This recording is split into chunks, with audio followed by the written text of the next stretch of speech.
मैं और मेरा छोटा भाई दोनों एक साथ पुनर्जन्म लेकर वापस आ गए हैं। इस बार उसने मुझे अपनी जगह उस अमीर दत्तक पिता के पास धकेल दिया, जो केवल दिखावे के लिए दान पुण्य का नाटक करता था और खुद गरीबी में जूझते हुए घर पर रहकर यह सपने देखने लगा कि वह भी मेरी तरह 12वीं की परीक्षा के बाद अपनी जिंदगी के शिखर पर पहुंच जाएगा।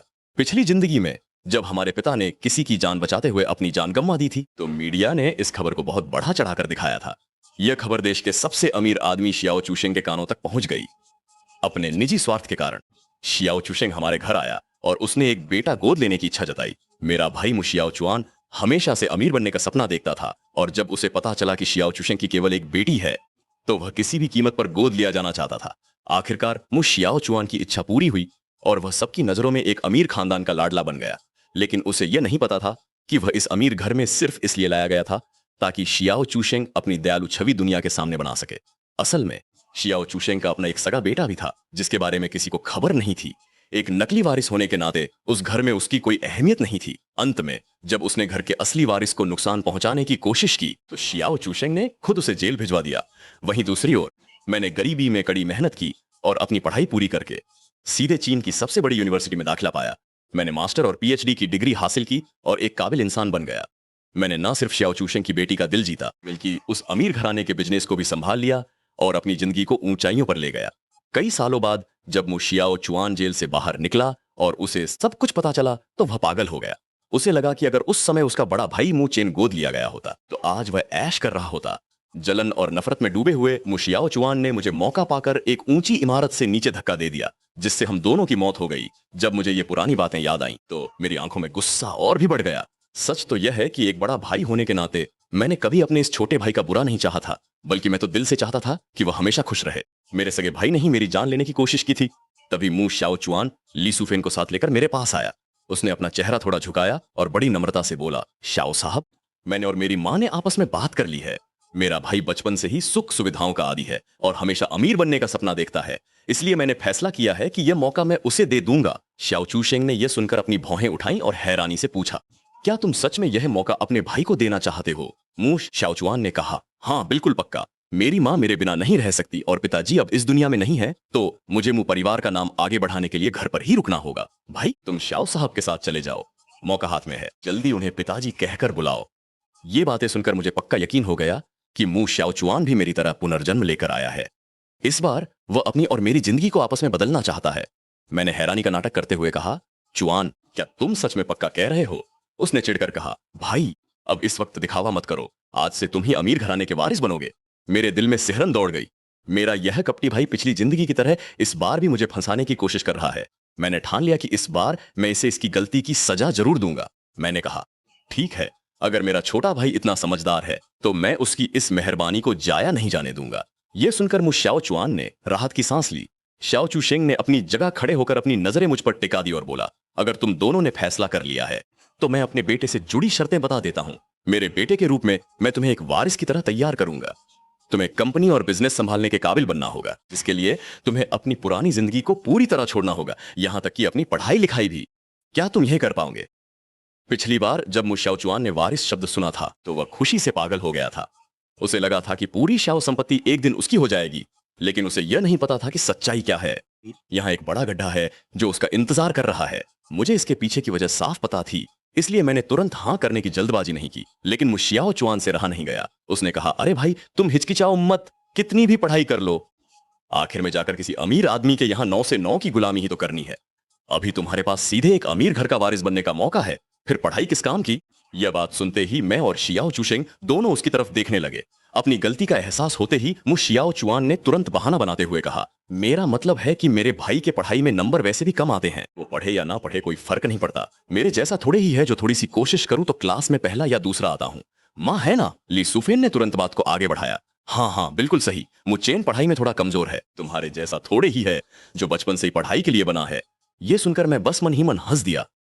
पहले मुझे कभी समझ नहीं आता था कि एक ही माँ के 2 बेटे होने के बावजूद ली सुफेन मेरे साथ इतना भेदभाव क्यों करती थी। लेकिन ली सुफेन की मौत के बाद मुझे पता चला कि मैं तो पापा की पहली पत्नी का बेटा हूं, ली सुफेन का सगा बेटा नहीं हूं।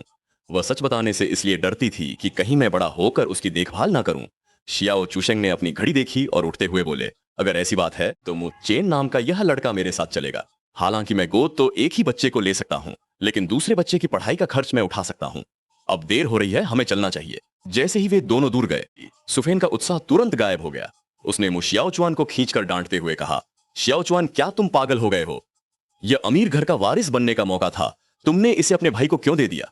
मु शियाओ चुआन को कोई पछतावा नहीं था, उसके चेहरे पर एक कुटिल मुस्कान थी। अरे माँ, तुम नहीं समझती। अभी देखने में भले ही मुझे नुकसान लग रहा हो, लेकिन भविष्य में शियाओ परिवार की सारी संपत्ति आखिरकार मेरी ही होगी। पिछले जन्म में जो बुरा वक्त मैंने देखा, उसे याद करके मेरे दिल में नफरत और गहरी हो जाती है। इस बार तो मेरा यह प्यारा भाई ही मेरी जगह बस सड़ी गली जिंदगी जिएगा। रॉल्स रॉयस फैंटम गाड़ी के अंदर मैंने अपने पास शांत बैठे शियाओ चूशेंग को देखा और धीरे से पूछा, पापा, हम कहाँ जा रहे हैं? शियाओ चूशेंग ने जब मुझे यह कहते सुना तो वह एक पल के लिए चौंक गए, फिर हंसकर बोले, तुमने तो बहुत जल्दी अपना पाला बदल लिया। मेरे मन में ख्याल आया, पिछले जन्म में तुम सालों तक मेरे ससुर रहे तो आदत तो हो ही गई थी, जल्दी क्यों ना बदलूं। लेकिन ऊपर से मैंने बड़ी विनम्रता से कहा, जैसी करनी वैसी भरनी, अगर आपने मुझे गोद लिया है तो मुझे जल्दी से जल्दी हालात के हिसाब से ढलना ही होगा। यह सुनकर उन्होंने संतोष के साथ सिर हिलाया। सुना है स्कूल में तुम्हारा प्रदर्शन हमेशा से अच्छा रहा है। यह सुनकर मुझे कोई हैरानी नहीं हुई, क्योंकि शियाओ चूशेंग ने जब मुझे मूह परिवार से गोद लेने का फैसला किया था तो उन्होंने पक्का मेरे बारे में पहले ही सारी जानकारी निकाल ली होगी। इसीलिए मू शियाओ चुआन और बाकी लोगों के उस झूठ के ड्रामे के सामने मैंने बहस करने के बजाय चुपचाप तमाशा देखना ही बेहतर समझा। तुम्हारे अपनी माँ और भाई के साथ रिश्ते अच्छे नहीं हैं? शियाओ चूशेंग ने फिर से सवाल किया।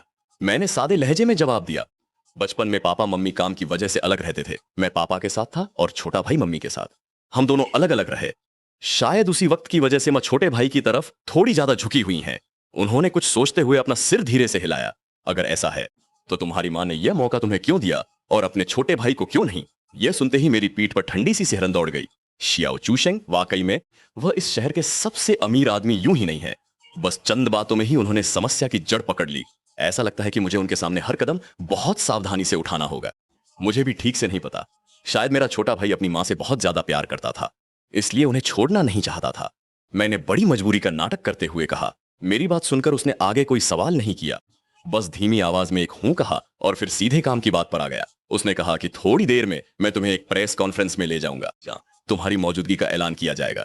उसकी बात सुनते ही मेरी आंखें तन गईं। पिछले जन्म में भी शियाओ चूशेंग ने इसी तरह मु शियाओ चुआन के लिए तुरंत एक प्रेस कॉन्फ्रेंस बुलाई थी और उसे अपना दत्तक पुत्र घोषित कर दिया था। ऊपर से देखने पर तो यह मु शियाओ चुआन को अहमियत देने जैसा था, लेकिन असल में उसकी मंशा कुछ और ही थी। पहली वजह यह थी कि इस घटना के जरिए वो खुद को एक परोपकारी और समाज का आदर्श व्यक्ति दिखाना चाहता था ताकि उसकी छवि बनी रहे। दूसरी वजह यह थी कि वो अंधेरे में छिपे किसी खास शख्स को यह जताना चाहता था कि उसने एक बेटा गोद लिया है। यह प्रेस कॉन्फ्रेंस शियाओ चूशेंग के लिए तो पूरी तरह से फायदेमंद थी, लेकिन जिसे उसने गोद लिया था उसके लिए मुसीबत से कम नहीं थी। मेरा और शियाओ चूशेंग का खून का कोई रिश्ता नहीं था, फिर भी किस्मत के खेल से मैं देश के सबसे अमीर आदमी का बेटा बन गया था। यह ना सिर्फ समाज में खलबली मचाने वाला था, बल्कि बहुत से लोगों की जलन और नफरत को भी दावत देने वाला था। मुझे जनता की नजरों के दबाव को झेलना पड़ता और मेरी निजी जिंदगी पूरी तरह खत्म हो जाती।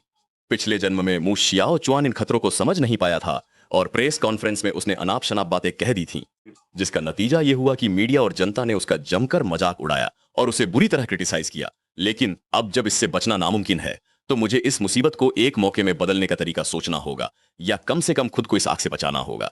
मैंने कहा, पिताजी, प्रेस कॉन्फ्रेंस के बारे में जो आपने तय किया है मैं उसे मानूंगा, लेकिन इतने सारे मीडिया वालों का सामना करने के ख्याल से ही मैं थोड़ा घबरा गया था। मैंने फिक्रमंद होने का नाटक करते हुए कहा, कहीं ऐसा ना हो कि कोई गलती हो जाए और आपकी इज्जत खराब हो जाए। मेरी बात सुनकर शियाओ चू शेंग को तुरंत एहसास हुआ कि कुछ अनिश्चित चीजें हैं जिन पर उन्होंने पहले गौर नहीं किया था। उन्होंने हाथ हिलाकर कहा, शियाओ चेन, गाड़ी घुमाओ, पहले विला चलो। मैंने हैरानी का नाटक करते हुए पूछा, तो उस प्रेस कॉन्फ्रेंस का क्या? उसे कुछ दिनों के लिए टाल दो, मैं भरोसेमंद मीडिया का इंतजाम कर लूंगा और एक पीआर टीम भी रखूंगा जो तुम्हें सिखाएगी कि कैसे रिएक्ट करना है। उन्होंने ठंडे लहजे में कहा। मेरे दिल की धड़कनें सामान्य हुई और मैंने सम्मान के साथ सिर झुकाकर कहा, शुक्रिया पिताजी। तभी मेरे फोन पर एक मैसेज आया। खोलकर देखा तो मुंह शियाओ चुआन का था। उसने लिखा था, भाई अभी क्या कर रहे हो? अगर शियाओ सर दुनिया के सामने तुम्हें अपना बेटा घोषित करते हैं तो बिल्कुल भी दब्बू मत बनना, वरना उनकी इज्जत खराब हो जाएगी। थोड़ा निडर होकर बोलना, उन्हें महत्वाकांक्षी लोग पसंद है। इसके अलावा मैंने पता लगाया है कि शियाओ की पत्नी को डूरियन बहुत पसंद है। पहली बार घर जा रहे हो तो उसे ले जाना मत भूलना। साथ ही उसने 200 रुपए ट्रांसफर किए थे। मु शियाओ चुआन का मैसेज पढ़कर मेरे मन में एक ठंडी मुस्कान आ गई। मेरा यह सौतेला भाई सच में चाहता है कि मैं मर जाऊं। शियाओ की पत्नी सुरो को उन चीजों से सख्त नफरत है जिनसे महक आती है, खासकर डूरियन से। उसकी गंध मात्र से ही उन्हें उल्टी होने लगती है और तबीयत बिगड़ जाती है। मु शियाओ चुआन ने जानबूझकर मुझे डुरियन ले जाने के लिए कहा। उसकी नीयत बहुत खराब थी। उसे डर था कि कहीं मेरे पास पैसे ना हो, इसलिए उसने बड़ी मेहरबानी दिखाते हुए 200 रुपए भी भेज दिए। मैंने तुरंत पैसे स्वीकार किए और रिप्लाई किया, ठीक है, शुक्रिया शियाओ चुआन। सनशाइन अनाथालय के मुख्य गेट पर मु शियाओ चुआन कैप पहने गेट के पास छिपकर अंदर झांक रहा था। उसने अपने पास खड़े व्यक्ति से फुसफुसाते हुए कहा, आ गए, जल्दी तैयार हो जाओ। मु शियाओ चुआन के शब्द कहते ही वह अपने साथ लाए 2 लोगों के साथ तुरंत मुख्य दरवाजे पर आकर खड़ा हो गया और जोर जोर से चिल्लाकर गोलियां चलाने का नाटक करने लगा। उसने कहा, क्या तुम लोग जानते हो, मू चेन को शहर के सबसे अमीर आदमी ने गोद ले लिया है। बाकी लोगों ने हैरानी से पूछा, क्या ये झूठ होगा? उसने अपनी जेब से फोटो निकालते हुए कहा, मेरे पास उसका और अरबपति शियाओ चूशेंग का साथ में फोटो भी है। मु शियाओ चुआन यह बातें बोलते हुए अपनी नजरें दरवाजे की तरफ रखे हुए था। जैसे ही उसने देखा कि दरवाजे से बाहर निकलने वाला एक इंसान वहां रुक गया है, उसके चेहरे पर एक जीत वाली मुस्कान आ गई। उसने और जोर से बोलना शुरू किया, असली बात तो यह है कि अमीर आदमी तो उसके गुणी और होनहार छोटे भाई को गोद लेना चाहते थे, लेकिन मू चेन ने अमीर बनने के लालच में अपने भाई को धमकाया और खुद यह मौका हथिया लिया। सुना है कि अब उसे महीने के 5 लाख रुपए से भी ज्यादा पॉकेट मनी मिलेगी। भीड़ में से एक ने कहा, अरे बाप रे, इतनी ज्यादा? मैंने तो सुना था कि शियाओ मैम बहुत कंजूस और नेक दिल की महिला हैं, फिर वो उसे इतने पैसे कैसे दे सकती हैं? मु शियाओ चुआन ने हंसते हुए कहा, अरे वो तो शियाओ मैम को कुछ समझता ही नहीं। उसे पता चला है कि शियाओ मैम को डोरियन फल से एलर्जी है, तो वो खास तौर पर एक डोरियन खरीद कर लाया है ताकि मैम पर अपना रौब जमा सके। दूसरे ने कहा, यह मुचेन तो वाकई में बहुत घटिया इंसान निकला। एक और ने टोका, चलो चलो अब और मत बोलो, अगर मुचेन को पता चला तो वो हम लोगों से बदला लेगा। मु शियाओ चुआन को लगा कि काम हो गया है, तो उसने अपने साथियों को वहां से चलने का इशारा किया। उनके जाने के बाद दरवाजे के पीछे से एक महिला धीरे धीरे बाहर निकली। वह लगभग 30-40 साल की लग रही थी। उसने भले ही बहुत साधारण कपड़े पहने थे, लेकिन उसके हाव भाव और चाल में एक शाही और गरिमापूर्ण झलक साफ दिख रही थी। महिला ने अपने पीछे खड़े लोगों की तरफ इशारा किया। उसके साथी ने पूछा, मैम क्या हुक्म है? महिला ने कहा, अभी जो इन्होंने बातें कही हैं उनकी पूरी जांच करो। अंधेरे में छुपकर देख रहे मु शियाओ चुआन के चेहरे पर एक कुटिल मुस्कान तैर गई। यह महिला कोई और नहीं बल्कि अरबपति शियाओ चूशेंग की पत्नी थी। मेरी पत्नी सूरो पिछले जन्म की अपनी जानकारी के आधार पर जानती थी कि वह अक्सर अपनी पहचान छिपाकर इस अनाथालय में दान देने आता है, इसलिए उसने जानबूझकर लोगों को यहां तैनात किया था, यह सोचकर कि मु चेन को सूरो पसंद नहीं करेगी और वह शियाओ परिवार में टिक नहीं पाएगा। मु शियाओ चुआन को जोर से हंसी आने लगी। सब कुछ बिल्कुल उसी दिशा में बढ़ रहा था जैसा मैं चाहता था, लेकिन मुझे अभी एक और व्यक्ति से मिलना बाकी था। शियाओ परिवार के विला में उस मामूली नौकर झांग यिंग के पीछे पीछे चलते हुए मुझे पूरा 1 घंटा लग गया। तब जाकर आखिरकार मुझे वह कमरा दिखा जो मुझे मिलने वाला था। छोटे मालिक, यह रहा आपका कमरा। झांग यिंग ने तीसरी मंजिल का एक दरवाजा खोला। मैंने अंदर जाकर देखा तो कमरा पहले से ही बहुत अच्छी तरह साफ सुथरा कर दिया गया था। ऐसा लग रहा था कि इसे काफी पहले ही तैयार कर लिया गया था। तभी अचानक झांग यिंग को एक फोन आया, छोटे मालिक मैडम वापस आ गई हैं, साहब ने आपको नीचे पहली मंजिल पर बुलाया है। मैंने अपना सिर हिलाया और अपने पास रखे उपहार को उठाकर पहली मंजिल की ओर चल दिया। जब मैं हॉल में पहुंचा तो सोफे पर पहले से ही 2 लोग बैठे थे। मैंने देखा कि शियाओ चूशेंग और उनकी पत्नी सूरो वहां बैठे थे। मैं उन दोनों के सामने आया और विनम्रता से कहा, पिताजी।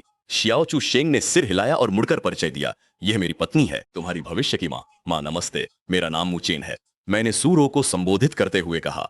हालांकि सूरो की प्रतिक्रिया बहुत ही ठंडी थी। मुझे शाओफ्रेन कहो। उसके इन शब्दों ने तुरंत शियाओ चूशेंग का ध्यान अपनी ओर खींच लिया, लेकिन उन्होंने कुछ नहीं कहा। मैं बहुत अच्छी तरह समझता था कि अभी उनके लिए मैं एक बाहरी व्यक्ति जैसा ही हूं। शियाओ चूशेंग के लिए यह जरूरी नहीं था कि वो मेरे जैसे एक बाहरी व्यक्ति के लिए अपनी पत्नी से झगड़ा करे।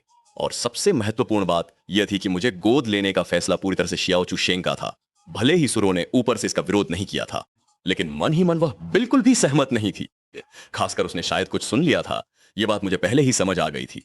जब से मैं हॉल में दाखिल हुआ था, सूरो की नजरें बार बार मेरे हाथों में पकड़ी हुई चीज पर टिक रही थी। उसने मुझसे पूछा, श्याओ श्रीमती, मैं आपकी आज्ञा का पालन कर रहा हूं, आपके हाथ में क्या है? सूरो का सवाल सुनते ही मैंने सच सच बता दिया, ये फल है। मैंने जो चीज पकड़ी थी उसे बहुत सावधानी से लपेटा गया था और बाहर से देखने पर वह बिल्कुल डुरियन फल जैसी लग रही थी। अनाथालय के दरवाजे पर जो बातें मैंने सुनी थी उन्हें याद करते हुए सूरो का चेहरा और भी ठंडा पड़ गया और उनकी नजरों में मेरे लिए नफरत साफ झलकने लगी। उसने पूछा, क्या यह मेरे लिए लाए हो? मैंने सिर हिलाया और फिर उस चीज को दोनों हाथों से आगे बढ़ाया। मैंने कहा, मेरे पास ज्यादा पैसे नहीं थे, इसलिए मैंने कुछ फल खरीद लिए। आशा है कि आप बुरा नहीं मानेंगी। सूरो अभी कुछ कह ही पाती कि शाओ चूशेंग बोल पड़े, तुम्हारी यह भावना ही काफी है। रही बात पैसों की, तो अब तुम मेरे बेटे बन गए हो, तो तुम्हें कभी किसी चीज की कमी नहीं होगी। अब से हर महीने तुम्हें 1 लाख रुपए पॉकेट मनी के तौर पर मिलेंगे। मैं श्याओचू शेंग का शुक्रिया अदा करने ही वाला था कि सूरो की इनकार करती हुई आवाज सुनाई दी। उसने ठंडी नजरों से मुझे देखते हुए कहा, मैं इससे सहमत नहीं हूं। तुम्हें क्या लगता है, तुम्हें गोद लेने का मतलब यह है कि तुम यहां अमीर शहजादों वाली जिंदगी जियोगे? फिर उसने अपनी बात बीच में रोकी और गहरे अर्थों में कुछ शब्द कहे। सबसे अमीर इंसान का बेटा बनना उतना आसान नहीं है जितना तुम सोच रहे हो। मैं वहीं खड़ा रहा और सोचने लगा कि क्या जवाब दूं, लेकिन सूरो ने मेरी खामोशी को मेरा डर समझ लिया। उसने मुझे कचरे की तरह देखा और फिर मेरे हाथों में पकड़ी हुई चीज पर नजर डाली। उसने कहा, झांग जे, इसके हाथ में जो है उसे बाहर फेंक दो। अभी झांग इन कुछ कर पाती। उससे पहले ही शाओ चुशेंग ने सख्त चेहरे के साथ कहा, सुरो, तुम ये सब क्या कर रही हो? चुशेंग, कुछ बच्चे उतने सीधे नहीं होते जितना तुम उन्हें समझ रहे हो। तुम्हारा नेक काम करना अच्छी बात है, लेकिन सावधान रहना कि कोई गलत इरादे वाला इंसान तुम्हें धोखा न दे दे। शियाओ चुशेंग का चेहरा और भी ज्यादा गुस्से से भर गया। वो अभी कुछ और कहना ही चाहता था, लेकिन मैंने फौरन उनके सामने घुटने टेक दिए। शियाओ चुशेंग ने भौहें सिकोड़ कर पूछा, यह क्या कर रहे हो? मैंने जवाब दिया, पापा, मुझे कुछ बातें कहनी है, कृपया मुझे एक मौका दीजिए। शियाओ चुशेंग ने सिर हिलाकर मंजूरी दे दी, लेकिन सुराओ की आंखों में सिर्फ नफरत थी। वो देखना चाहती थी कि मैं आखिर कौन सा नाटक करने वाला हूं। मैंने कहा, 1 लाख रुपए महीने की पॉकेट मनी मुझे नहीं चाहिए, लेकिन मेरी एक छोटी सी मांग है। सुराओ ने मन ही मन उपहास किया, सुन लिया तो आखिर इसे 1 लाख की पॉकेट मनी के बदले ज्यादा फायदे वाली चीज चाहिए थी। उसने गुस्से में पूछा, तुम्हें क्या लगता है तुम्हारे पास हमसे शर्त रखने की क्या औकात है? सूरव ने मन ही मन फैसला कर लिया था कि वो इस बुरे और गलत इरादे वाले बच्चे को घर से बाहर निकाल कर ही रहेगी। मैंने कहा, माफी चाहती हूँ श्रीमती शियाओ, अगर मेरी यह मांग पूरी नहीं भी हो सकती तब भी मैं एक बार कोशिश करना चाहता हूँ। मेरी इस बात ने शियाओ चुशेंग की उत्सुकता बढ़ा दी। उन्होंने पूछा, बताओ क्या कहना चाहते हो? मैंने कहा, मैं हाई स्कूल की प्रवेश परीक्षा गाओकाओ देना चाहता हूं। यह सुनते ही दोनों हैरान रह गए। शियाओ चुशेंग ने अपनी भौहें सिकोड़ ली। मैंने पहले ही जो कहा था वो मुझे याद दिलाते हुए बोले, क्या तुम मेरी कही हुई बातें भूल गए? मैंने स्पष्ट किया, मुझे याद है, मैं आपकी शर्तों के अनुसार अपनी पढ़ाई छोड़ दूंगा, लेकिन मैं बस परीक्षा में बैठने का एक मौका चाहता हूं ताकि अपने विद्यार्थी जीवन का अंत कर सकूं। लेकिन शियाओ चुशेंग ने मुझे अपनी बात रखने का कोई मौका नहीं दिया। उन्होंने कहा, मैं इस मांग को मंजूर नहीं कर सकता। तुम अभी 12वीं कक्षा में हो, तुमने आधे से ज्यादा सत्र की पढ़ाई नहीं की है। सीधे परीक्षा में बैठने से तुम्हें अच्छे अंक नहीं मिलेंगे। इसके अलावा अब तुम्हारी पहचान बदल चुकी है। तुम जो कुछ भी करोगे मीडिया उसे बढ़ा चढ़ा कर दिखाएगा। मुझे शियाओ चुशेंग की चिंता समझ में आ रही थी। अगर मैं कम स्कोर लाता हूं तो उनकी बदनामी होगी, लेकिन अपनी पिछली जिंदगी में तो मैं एक टॉपर था। मैंने कॉलेज एंट्रेंस एग्जाम दिए बिना ही सीधे चिंगबेई यूनिवर्सिटी के लिए क्वालिफाई कर लिया था। उस समय एग्जाम खत्म होने के बाद मैंने इंटरनेट से पूरा पेपर निकाला और उसे सॉल्व किया। 750 के कुल अंकों में से मैंने 726 अंक हासिल किए थे। इस जन्म में अगर मैं स्कूल नहीं भी गया तो भी अपनी पुरानी यादों के दम पर एक बेहतरीन यूनिवर्सिटी में आसानी से एडमिशन ले सकता हूँ। मुझे अपनी वर्तमान स्थिति का बखूबी अंदाजा है। नाम के लिए तो मैं देश के सबसे अमीर आदमी का बेटा हूँ, लेकिन असल में मैं बस एक मोहरा हूँ जिसे इस्तेमाल किया जा रहा है। साथ ही मैं ये भी नहीं भूला हूँ कि शियाओ चूशेंग का एक नाजायज बेटा भी है, जो इंसान देश का सबसे अमीर आदमी बन सकता है। उसकी चालाकी और गहराई का अंदाजा आम लोग नहीं लगा सकते। उसने मुझे गोद लिया है सिर्फ अपनी पब्लिक इमेज सुधारने के लिए नहीं, बल्कि उस नाजायज बेटे की वजह से। अपनी पिछली जिंदगी से मुझे पता है कि वह नाजायज बेटा किसी वजह से शियाओ चूशेंग से नफरत करता है। इसीलिए शियाओ चूशेंग ने मुझे गोद लेने का यह तरीका निकाला ताकि उस नाजायज बेटे को असुरक्षित महसूस हो और वो वापस उसके पास लौट आए। इसलिए मुझे पता है कि इस घर में रहने का अंजाम बुरा ही होगा। मुझे किसी भी हाल में शियाओ परिवार से निकलना ही होगा, और यहां से निकलने का सबसे सुरक्षित और सही तरीका है किसी अच्छे कॉलेज में एडमिशन लेना। मैंने कहा, पापा, मैं बस ये चाहता हूं। उन्होंने बीच में ही टोकते हुए कहा, और कुछ मत कहो, मैं तुम्हारी पॉकेट मनी और 1 लाख बढ़ा देता हूं। अब तुम्हें महीने के 2 लाख मिलेंगे। इस ख्याल को अपने दिमाग से निकाल दो। शियाओ चूशेंग की बात सुनकर मैंने सामान्य के विपरीत तुरंत हामी भर ली। मैंने कहा, ठीक है बेटा, मेरी बात समझ गया। ये देखकर उसने राहत की सांस ली। मैंने आगे कहा, लेकिन मुझे हर महीने की पॉकेट मनी लेने के लिए एक नया बैंक कार्ड बनवाना होगा। ये कहकर मैंने सूरव की तरफ देखा और अपनी नजरों में कुछ ऐसी चीज शामिल की जिससे वो देख सके। उसने एक गर्व भरी चुनौती वाली नजरों से मेरी तरफ देखा, और जैसा मुझे अंदेशा था, सूरव तुरंत आपा खो बैठी। उसने कहा, मैं इससे सहमत नहीं हूं। शियाओ चूशेंग का चेहरा गंभीर हो गया और उसने पूछा, सूरव, क्या तुम हर बात पर मुझसे उल्टा ही चलना चाहती हो? शियाओ चूशेंग ने अपने हाथ से अपनी कनपटी को मसाज किया और फिर पास खड़ी झांग यिंग को निर्देश दिया, झांग जी, आप पहले शियाओ चेन को ले जाइए और उसे आराम करने दीजिए। झांग यिंग ने कहा, जी ठीक है। यान शाओ, मेरे साथ चलिए। मैंने सिर हिलाया और झांग यिंग के पीछे पीछे वहां से निकल गया। हालांकि अपने कमरे में वापस आए मुझे अभी आधा घंटा भी नहीं हुआ था कि दरवाजे पर दस्तक हुई। दरवाजा खोलते ही जो सामने खड़ा था उसे देखकर मैं हैरान रह गया। वह सूरव थी। श्याओ फुरेन, मैंने हैरान होते हुए पूछा। सूरव बिना किसी परवाह के सीधे मेरे कमरे में आई और बैठ गई। उसने तल्खी से कहा, तुम हर महीने सिर्फ 3000 रुपए खर्च कर सकते हो। सूरव को यकीन था कि मैं कभी भी 20,000 रुपए महीने की पॉकेट मनी छोड़कर सिर्फ 3,000 रुपए लेने के लिए तैयार नहीं होऊंगा, वो भी सिर्फ कॉलेज प्रवेश परीक्षा के लिए। यह बहुत ही हास्यास्पद था। उसने अपने पीछे छिपे मोबाइल को कसकर पकड़ लिया। अंदर आने से पहले ही उसने रिकॉर्डिंग ऑन कर दी थी। वह मेरी असलियत सबके सामने लाना चाहती थी ताकि चू शेंग अच्छी तरह देख सके कि उसने जिस लड़के को गोद लिया है वो असल में कैसा है। मैंने कहा, धन्यवाद शाओ फ्रेन। क्या? मेरे अचानक से दिए गए इस धन्यवाद से सूरव कुछ उलझन में पड़ गई। मैंने कहा, मैं तैयार हूं। ऊपर से मेरे चेहरे पर भले ही कोई भाव नहीं था, लेकिन मन ही मन में बहुत खुश था। यह दत्तक मां भी कमाल की है, उसने तो मेरा काम ही आसान कर दिया। सूरव, जिसे उम्मीद नहीं थी कि मैं इतनी जल्दी मान जाऊंगा, उसने खुद को थोड़ा संभाला और सोचा, मेरे सामने नाटक कर रहा है, मैं भी देखूंगी कि तुम कब तक यह नाटक जारी रख सकते हो। सूरव थोड़ी देर रुकी और उसके कोमल चेहरे पर ठंडी मुस्कान तैर गई। उसने कहा, अगर तुमने इस समझौते का उल्लंघन किया तो मैं तुम्हें घर से बाहर निकाल फेंकूंगी। क्या ऐसा है? एक रिकॉर्डिंग हाथ में होने के बाद बाहर की दुनिया भी हमें दोषी नहीं ठहरा पाएगी। आखिरकार तुम्हारी नीयत जो खराब है। श्रीमती शियाओ, मैं यह जानता हूं। मैं मन ही मन सोच रहा था कि सूरो वाकई कितनी दयालु महिला है। मुझे तो लगा था कि वो एक पैसा भी नहीं देंगी, लेकिन उन्होंने हर महीने मुझे 3,000 रुपए देने का फैसला किया। शियाओ परिवार में रहने पर खाने पीने और रहने का सारा खर्च तो वैसे भी उनका ही था, इसलिए ये 3,000 रुपए मैं हर महीने बचा सकता था, जो आगे चलकर मेरे कॉलेज की पढ़ाई और खर्चों में काम आते। सूरो मेरे सामने उस शख्स से और कोई बात नहीं करना चाहती थी। जैसे ही मैंने हामी भरी, वो अपनी जगह से उठी और दरवाजे की तरफ बढ़ी। दरवाजे पर पहुंचते ही उनकी नजर उस चीज पर पड़ी जिसे मैंने खास तौर पर उनके लिए रखा था। उसका रैपर पहले ही खुल चुका था। अंदर कोई डुरियन नहीं, बल्कि एक पोमेलो था। पोमेलो के छिलके को एक प्यारे से भालू की शक्ल में तराशा गया था और उसके अंदर पैक किया हुआ फल भरा था, जो देखने में बहुत ही शानदार लग रहा था। साफ पता चल रहा था कि इसे बनाने में काफी मेहनत की गई है। सूरो एक पल के लिए अपनी जगह पर ठिठक गईं। उन्हें महसूस हुआ कि शायद उन्होंने मुझे गलत समझा था। उनके मन में थोड़ी सी शर्मिंदगी जगी, लेकिन जल्द ही वो भावना कहीं गायब हो गई। आखिरकार मैं उनके लिए एक बाहरी व्यक्ति ही तो था। वो किसी बाहरी इंसान के लिए अपने मन में कोई भी सहानुभूति नहीं रख सकती थी, खासकर तब जब मुझे उनकी बेटी की संपत्ति का हकदार माना जा रहा था। उन्हें समझ नहीं आ रहा था कि उनके पति आखिर क्या सोच रहे हैं, जो उन्होंने एक इतने बड़े खतरे को अपने घर में जगह दे दी। यूकाई मिडिल स्कूल में मु शियाओ चुआन ने काफी पूछताछ के बाद आखिरकार शियाओ शिन्यू की क्लास का पता लगा ही लिया। उसने एक छात्रा को रुकवाकर उससे झूठ बुलवाया कि टीचर को काम है और वो शियाओ शिन्यू से मिलना चाहती हैं, जबकि वो खुद जाकर स्पोर्ट्स रूम में छिपकर उनका इंतजार करने लगी। कुछ ही मिनटों में स्पोर्ट्स रूम का दरवाजा खुला और सफेद स्कूल ड्रेस पहने एक लड़की अंदर आई। एक बहुत ही सुंदर और आकर्षक लड़की कमरे के अंदर कदम रखती है। उसका नाम सियाओ सिन्यू है। वह चारों तरफ अपनी नजरें घुमाती है। उसकी आंखों में थोड़ी उलझन दिखाई दे रही है। आखिर में उसकी नजर एक कोने में बैठे एक लड़के पर जाकर ठहर जाती है। वह पूछती है, क्या आप ही वो टीचर हैं जो मेरा इंतजार कर रहे थे? मुशुआचुआन ने तुरंत जवाब नहीं दिया। वह चुपचाप दरवाजे की तरफ गया और अपने आप दरवाजा लॉक कर दिया। शिन्यू घबराते हुए बोली, क्लासमेट, तुम ये क्या कर रहे हो? मुशुआचुआन पलटा और सीधे उस लड़की की आंखों में देखते हुए बोला, शियाओ ग्रुप की इकलौती वारिस शियाओ मिस, नमस्ते। यह सुनकर शियाओ शिन्यू की आंखें हैरानी और अविश्वास से भर गईं। उसने पूछा, तुम कौन हो? लड़का बोला, मेरा नाम मुशुआचुआन है। अपनी प्राइवेसी और एक सामान्य जीवन जीने के लिए शियाओ शिन्यू स्कूल के दिनों से ही एक आम स्टूडेंट की तरह रहती आ रही थी। उसने अपनी पहचान को पूरी तरह छुपा कर रखा था और हाई स्कूल तक किसी को भी उसके इस सीक्रेट के बारे में पता नहीं चला था। लेकिन आज उसके सामने खड़ा यह लड़का सब कुछ जानता था। शिन्यू ने पूछा, तुम कौन हो और तुम्हें मेरी पहचान कैसे पता? शुआचुआन ने कहा, बिल्कुल, मेरे भाई ने मुझे बताया है।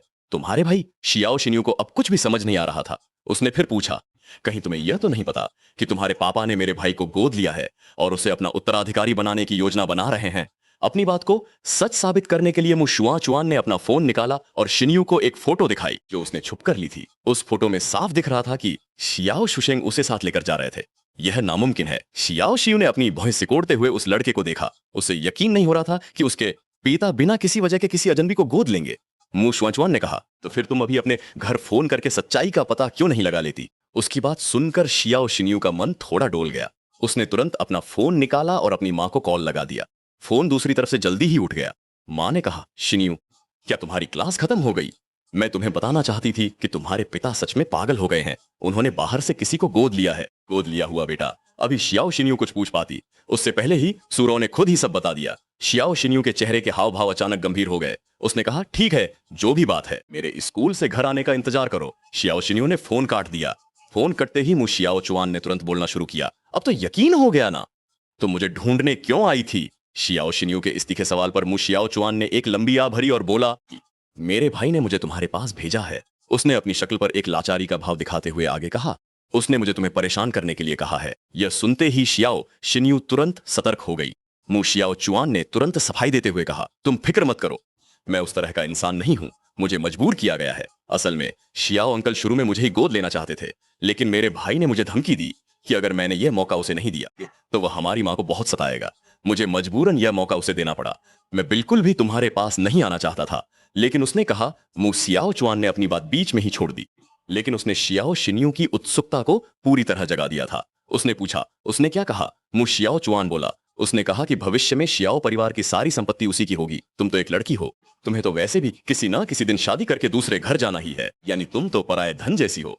उसने कहा कि तुम्हें शियाओ परिवार का 1 रुपया भी नहीं मिलना चाहिए। मु शियाओ चुआन ने देखा कि शियाओ शिन्यू ने अपनी मुट्ठियां कस ली हैं। उसने मन ही मन चैन की सांस ली, फिर बोला, मैं आज तुम्हें बस सचेत करने आया हूं। बेहतर होगा कि तुम भविष्य में मेरे भाई से दूर ही रहो। बचपन में मैंने अपनी आंखों से देखा है कि वह कैसे बेजुबान बिल्लियों को तरपा तरपा कर मारता था। अगर तुमने उसे नाराज किया तो पता नहीं वह तुम्हारे साथ क्या कर बैठेगा। लानत है। यह सुनकर शियाओ शिन्यू का गुस्सा 7वें आसमान पर पहुंच गया। वह सोच भी नहीं सकती थी कि कोई इतना बेशर्म और नीच इंसान कैसे हो सकता है। मु शियाओ चुआन ने बड़ी मासूमियत का नाटक करते हुए कहा, शियाओ मिस, प्लीज किसी को मत बताना कि मैंने यह सब तुम्हें बताया है, वरना पता नहीं मेरा भाई मेरे साथ क्या करेगा। शियो शिन्यू ने सहानुभूति भरी नजरों से मु शियाओ चुआन की तरफ देखा और कहा, तुम चिंता मत करो, मैं तुम्हें किसी भी तरह की गलत हरकत नहीं करने दूंगी। आज जो तुमने किया उसके लिए शुक्रिया। शियो शिन्यू को गुस्से में जाते हुए देखकर मु शियाओ चुआन के चेहरे पर एक अजीब सी मुस्कान थी।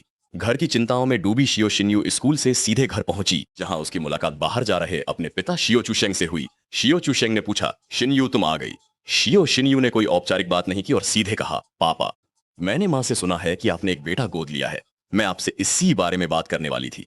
पिताजी, मैं समाज सेवा करने में आपका समर्थन करती हूँ, लेकिन क्या आपको नहीं लगता कि यह फैसला बहुत जल्दबाजी में लिया गया है? आप उस अजनबी को बिल्कुल नहीं जानते और आपने उसे हमारे परिवार का हिस्सा बना लिया। शियो चूशेंग ने उसकी बात काटते हुए गंभीर लहजे में कहा, बस करो शिन्यू, जो भी मैंने किया है बहुत सोच समझ कर किया है। इसके पीछे मेरी कोई न कोई वजह जरूर है। शियो शिन्यू अपने पिता के स्वभाव को अच्छे से जानती थी। उसे पता था कि इस वक्त उनसे बहस करना बेकार है। ठीक उसी समय मैं अपने कमरे से बाहर निकला। नीचे हो रही हलचल सुनकर मैंने जैसे ही नजरें उठाई, मुझे 2 लोग दिखाई दिए। उनमें से एक मेरी पत्नी थी। इस समय मेरी पत्नी की उम्र सिर्फ 18 साल थी और वह अपनी जवानी के सबसे खूबसूरत दौर में थी। मेरा दिल तेजी से धड़कने लगा और मैं लगभग चिल्ला ही पड़ा था। सच में यह सब कितनी पुरानी यादें ताजा कर रहा है। उदास बैठी शियो शिन्यू ने महसूस किया कि कोई मुझे बहुत ध्यान से देख रहा है। उसने जैसे ही ऊपर की तरफ देखा, हमारी नजरें आपस में टकरा गईं। मैं वहां खड़ा था, मेरा शरीर सुडौल था और चेहरा काफी मासूम था, जिसे देखकर कोई भी मुझे एक शानदार नौजवान कह देता। शियो शिन्यू की आंखें थोड़ी देर के लिए थम गईं। उसे ऐसा लगा जैसे यह शख्स उसे पहले से कहीं देखा हुआ सा लग रहा है। इस शख्स की असलियत को महसूस करते हुए शियो शिन्यू, तभी मुझे बात समझ में आ गई। यह इंसान मु शियाओ चुआन का भाई है, इसलिए इसमें कुछ तो समानता होगी जो मुझे जानी पहचानी लग रही थी। तभी शियाओ चुशेंग ने शियाओ शिन्यू की नजरों का पीछा करते हुए मुझे देखा और उत्साह के साथ मेरा स्वागत किया। उन्होंने कहा, छोटे चेन, तुम बिल्कुल सही समय पर आए हो। मैं तुम्हें मिलवाता हूं, यह मेरी बेटी शियाओ शिन्यू है। आज से यह तुम्हारी छोटी बहन है। फिर उन्होंने शिन्यू की तरफ देखते हुए कहा, शिन्यू, यह तुम्हारा बड़ा भाई है। शियाओ शिन्यू के चेहरे पर थोड़ी नाराजगी दिखाई दी। वह कुछ कहने ही वाली थी कि मैंने उसकी बात काट दी। मैंने विनम्रता और तमीज के साथ कहा, नमस्ते मिस। मेरे मुंह से मिस शब्द सुनते ही शियाओ शिन्यू हैरान रह गई। शियाओ चुशेंग ने हंसते हुए सुझाव दिया, छोटे चेन, तुम्हें इतनी औपचारिकता दिखाने की जरूरत नहीं है, तुम इसे सीधे शिन्यू बहन कह सकते हो। मैंने अपनी बात पर जोर देते हुए कहा, नहीं सर, मिस हमेशा मिस ही रहेंगी। आपने मुझे गोद लिया, यह मेरे ऊपर आपका बहुत बड़ा उपकार है। मैं इस रिश्ते का फायदा उठाकर बदतमीजी कैसे कर सकता हूं? मेरा यह विनम्र व्यवहार देखकर शियाओ चुशेंग काफी खुश हुए। उन्होंने कहा, हाँ हाँ ठीक है ठीक है, जब तुम दोनों के बीच संबंध थोड़े और सहज हो जाएं, तब नाम बदल लेना। इसके बाद उन्होंने कहा कि उन्हें कुछ जरूरी काम निपटाने हैं, इसलिए वे हम दोनों को वहीं छोड़कर चले गए। अब मैं और शियाओ शिन्यू अकेले खड़े थे। शियाओ शिन्यू मुझे देख रही थी और मन ही मन सोच रही थी कि मैं यकीनन कोई अच्छा इंसान नहीं हूं, वरना मेरी नजरें इतनी अजीब क्यों हैं? मैं बार बार उसे देख रहा हूं और फिर अपनी नजरें हटा ले रहा हूं। उसे लग रहा था कि मैं कुछ गुप्त साजिश रच रहा हूं या कोई गलत इरादा रखता हूं, लेकिन शियाओ शिन्यू को क्या पता कि मैं अंदर से क्या महसूस कर रहा हूं।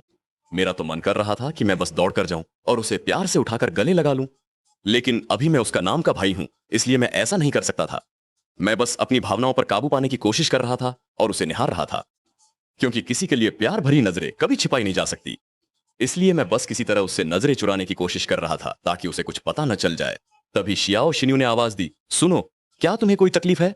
मैं बाहर से तो बिल्कुल शांत दिख रहा था, लेकिन अंदर से बहुत ज्यादा एक्साइटेड था। मेरी बीवी अब बात करने वाली थी। शियाओ शिन्यू को अभी भी मु शियाओ चुआन की कही हुई बातें याद थी और वह काफी गुस्से में थी। उसका मन था कि वह इस इंसान से अच्छे से सवाल जवाब करे, लेकिन जैसे ही उसने मेरा यह विनम्र लहजा सुना, न जाने क्यों उसका आधा गुस्सा तो पल भर में ही गायब हो गया।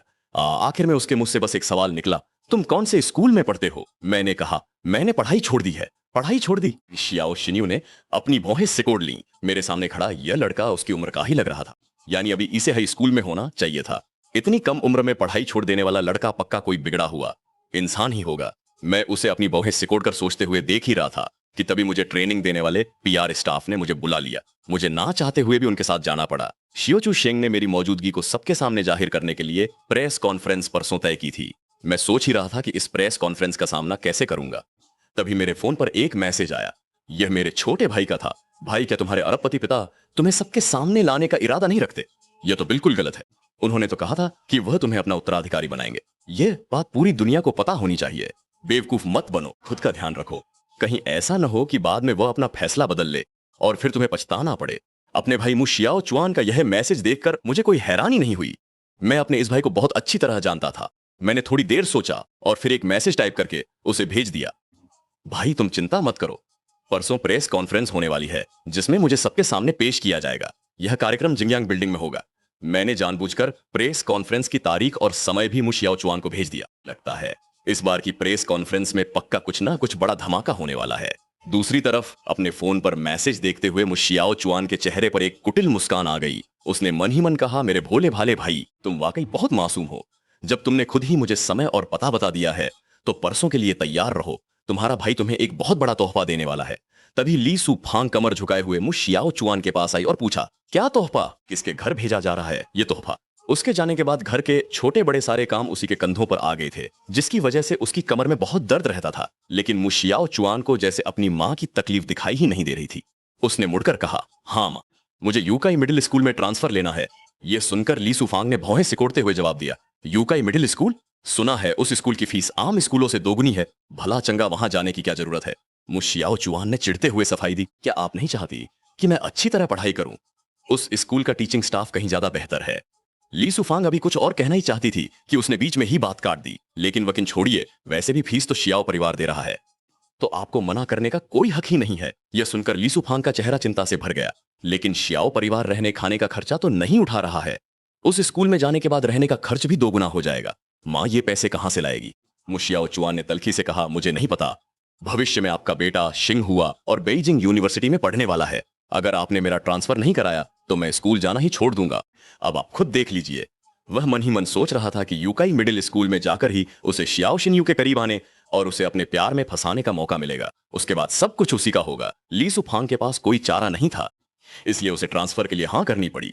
उसने अपनी बचत के पैसे निकाले और स्कूल में इंतजाम करने के बाद सारी औपचारिकताएं पूरी कर दी। जब उसे पता चला कि इस महीने का घर का खर्च चलाने के लिए भी पैसे नहीं बचे हैं, तो उसने मायूस होकर पूछा, मुचवान अब क्या होगा? मेरी जो हालत है, मैं बाहर जाकर पैसे भी नहीं कमा सकती। मुचवान यह सुनकर चिढ़ गया। वह उसे घर से निकालने ही वाला था कि तभी उसे कुछ याद आया और वह मुस्कुराते हुए बोला, माँ तुम कितनी भोली हो, तुम्हारा एक और बेटा भी तो है। ये सुनते ही ली सुफांग को तुरंत तुम्हारा ख्याल आ गया। उसने सोचा कि उसने तुम्हें इतने सालों तक पाला पोसा है, अब जब तुम बड़े आदमी बन गए हो तो तुम्हारा भी फर्ज बनता है कि तुम उसे इसका फल दो। तुरंत ली सुफांग ने अपना फोन निकाला और तुम्हें कॉल लगा दिया। जल्द ही दूसरी तरफ से तुम्हारी आवाज आई, हेलो माँ। ली सुफांग ने फौरन बोलना शुरू किया, मुचेन शियाओ परिवार में सब ठीक तो है? उसकी बात सुनकर तुमने जानबूझकर थोड़ी देर खामोशी बनाए रखी और फिर एक आह भरते हुए कहा, जाहिर है वहां घर जैसा सुकून तो नहीं है। तुम्हारी बात खत्म होते ही तुम्हें फोन के पीछे से हल्की हंसी सुनाई दी। शायद वहां कोई तुम्हारा मजाक उड़ा रहा था। इसके बाद ली सुफांग ने अपनी बात जारी रखते हुए कहा, शियाओ परिवार बहुत अमीर है, वहां के नियम कायदे भी घर से बहुत अलग होंगे। तुम बस वहां चुपचाप रहो, आगे चलकर तुम्हें बेहिसाब फायदे होंगे। तुमने सिर हिलाते हुए कहा, ठीक है मां, मैं तुम्हारी बात मानूंगा। अगर और कुछ जरूरी नहीं है तो मैं फोन रखता हूं। रुको। उसे डर था कि कहीं तुम फोन ना काट दो, इसलिए उसने बिना घुमा फिराए सीधे मुद्दे पर बात की। उसने कहा, देखो तुम्हें घर के हालात तो पता ही हैं। तुम्हारे जाने के बाद घर का काम करने वाला कोई नहीं है। मेरी कमर में बहुत दर्द रहता है, अस्पताल में भी काफी पैसे खर्च हो गए हैं और अब घर में खाने पीने का खर्च भी नहीं बचा है। तुम देखो, बात यहां तक पहुंच गई थी कि सुफांग बस सीधे तौर पर तुमसे पैसे नहीं मांग पा रही थी। सच तो यह है कि वह बिना किसी काम के तुम्हें कभी याद नहीं करती। तुमने जवाब दिया, माँ आप जानती हैं कि मुझे शियाओ परिवार में आए अभी ज्यादा समय नहीं हुआ है। अभी पैसे मांगना सही नहीं रहेगा। ऐसा करते हैं, आप थोड़ा इंतजार कीजिए। जैसे ही मैं यहाँ अपनी जगह बना लेता हूँ, पैसे मिलते ही मैं सबसे पहले तुम्हें कॉल करूंगा, ठीक है? ठीक है। जब पैसे मिल जाए तो सीधे माँ को ट्रांसफर कर देना। माँ अब तुम्हें और परेशान नहीं करेंगी। इतना सुनते ही दूसरी तरफ से फोन तुरंत काट दिया गया। इसी के साथ तुम्हारे दिमाग में पिछली जिंदगी की यादें ताजा हो गई। पिछले जन्म में तुमने अपनी माली सूफेंग की बीमारी के लिए मु शाओचुआन से कुछ पैसे उधार मांगे थे ताकि उनका इलाज करवा सको, लेकिन उसने तुम्हें बुरी तरह से मना कर दिया था। मु शाओचुआन ने कहा था कि शाओ परिवार का पैसा बहुत सख्ती से मैनेज होता है और वो पैसे नहीं निकाल सकता। लेकिन तुमने साफ सुना था कि फोन के दूसरी तरफ आवाज आ रही थी कि आज रात का पूरा बिल मु शाओचुआन ने भरा है। तुम मजबूर थे, इसलिए तुमने पैसे कमाने के लिए हर तरह के गंदे और भारी काम किए, लेकिन फिर भी ली सूफेंग के इलाज के लिए पैसे कम पड़ गए। अंत में जब ली सूफेंग की तबीयत बहुत बिगड़ गई तो उसने सारा दोष तुम पर मढ़ दिया कि तुमने उन्हें जल्दी अस्पताल क्यों नहीं पहुंचाया और तुम्हें एक अयोग्य बेटा होने का कलंक दे दिया। और मजे की बात तो यह है कि बीमारी के दौरान उसका छोटा बेटा उसे देखने एक बार भी नहीं आया। फिर भी अपनी वसीयत में उसने अपना इकलौता घर अपने छोटे बेटे मु शाओचुआन के नाम कर दिया। इन बातों को याद करके तुम्हें ऐसा महसूस हुआ जैसे तुमने कोई मरी हुई मक्खी खा ली हो। अब तुम उसे एक पैसा भी नहीं दोगे। अपने किए हुए कर्मों का फल खुद ही भुगतो। मु शाओचुआन सुबह सुबह ही यूसाई स्कूल के गेट पर इंतजार कर रहा था। आखिरकार एक जानी पहचानी परछाई उसकी नजरों के सामने आई। वह तुरंत तेजी से दौड़कर आगे गया और फिर ऐसा नाटक किया जैसे वह इत्तेफाक से वहां से गुजर रहा हो। यह देखकर गुस्साओ ने शाओशिन्यू को पास आते हुए देखा। शाओशिन्यू को करीब आते देख मु शाओचुआन चुप हो गया। शाओशिन्यू ने करीब आकर धीरे से कहा, मेरी पहचान उजागर मत करना। ठीक है, तो क्या मैं तुम्हें शिन्यू कह सकता हूं? शाओशिन्यू को उसका नाम इस तरह पुकारा जाना थोड़ा अजीब लगा, लेकिन उसे यह डर भी था कि कहीं वह उसकी सच्चाई न खोल दे, इसलिए उसने सिर हिला दिया। शाओशिन्यू की इस सहमति ने मु शाओचुआन को उत्साहित कर दिया। हाँ, मुझे तुमसे एक सवाल पूछना था। तुम्हारे भाई ने स्कूल जाना क्यों छोड़ दिया? जब शाओशिन्यू ने यह पूछा तो मु शाओचुआन का चेहरा एकदम काला पड़ गया। उसे लगता था कि पढ़ाई लिखाई अब किसी काम की नहीं रही, बेकार है। शाओशिन्यू के चेहरे पर उलझन साफ दिखाई दे रही थी। मु शाओचुआन ने एक लंबी आह भरी और कहा, उसका मानना है कि चाहे कितनी भी पढ़ाई कर लो, अंत में तो अमीरों के लिए ही गुलामी करनी है और दिन रात काम करना है। अब वो खुद एक अमीर इंसान बन चुका है, इसलिए उसे पढ़ाई की कोई जरूरत नहीं है। शाओशिन्यू के चेहरे पर नफरत के भाव देखकर मु शाओचुआन का मन खुश हो गया। मु चेन, तुम्हें तो हर किसी से नफरत ही मिलनी चाहिए, पर शिन्यू, ये मेरे भाई का नजरिया है। मैं बिल्कुल ऐसा नहीं सोचता। मुझे लगता है कि ज्ञान ही सबसे अनमोल है। उसकी बात सुनकर शाओशिन्यू ने पूछा, क्या तुम पढ़ाई में अच्छे हो? बेशक। मु शाओचुआन के चेहरे पर एक अजीब सी मुस्कान आ गई। उसे पता था कि शिन्यू को होशियार लड़के पसंद है, इसलिए उसने झूठ बोल दिया। सच तो यह था कि शुरुआत में उसके नंबर अच्छे आते थे, लेकिन जैसे जैसे पढ़ाई मुश्किल होती गई उसने मेहनत करना छोड़ दिया और उसके नंबर गिरते चले गए। पर उसे यकीन था कि मुचेन जैसा नकारा इंसान अगर टॉपर बन सकता है तो वो तो उससे 10,000 गुना ज्यादा होशियार है। बस थोड़ा सा ध्यान देने की देर है और वह आसानी से मुचेन को पीछे छोड़ देगा। अगर तुम्हें पढ़ाई में कुछ समझ ना आए तो तुम मुझसे मदद ले सकती हो, मु शाओचुआन ने बड़े चापलूसी भरे अंदाज में कहा। उसे लगा कि साथ बैठकर पढ़ाई करने से इनके बीच की दूरियां कम होंगी और रिश्ता मजबूत होगा। नहीं शुक्रिया, मैं क्लास के लिए जा रही हूँ। शाओशिन्यू ने विनम्रता से मना किया और वहां से चली गई। ठुकराए जाने के बाद शाओशिन्यू को जाते हुए देखकर मु शाओचुआन की आंखों में एक शातिर चमक आ गई। कमीनी, अभी तो तुम मुझसे दूरी बना रही हो, पर देखना एक दिन मैं तुम्हें पूरी तरह से अपना दीवाना बना लूंगा। झांग आंटी, क्या पापा घर पर हैं? स्कूल से आते ही सोसियो ने अपना बस्ता नीचे रखे बिना ही जल्दी से पूछा। घर के नौकर ने बताया कि सर अभी स्टडी रूम में है। यह सुनकर सौसिन यू तुरंत स्टडी रूम की तरफ भागा। अंदर जाते ही उसने देखा कि उसके पिता सौसुसम फाइलें देखने में व्यस्त थे। पापा, सौसन ने सिर उठाया। उनके चेहरे पर थकान साफ दिख रही थी। उन्होंने कहा, सन्यू तुम आ गए।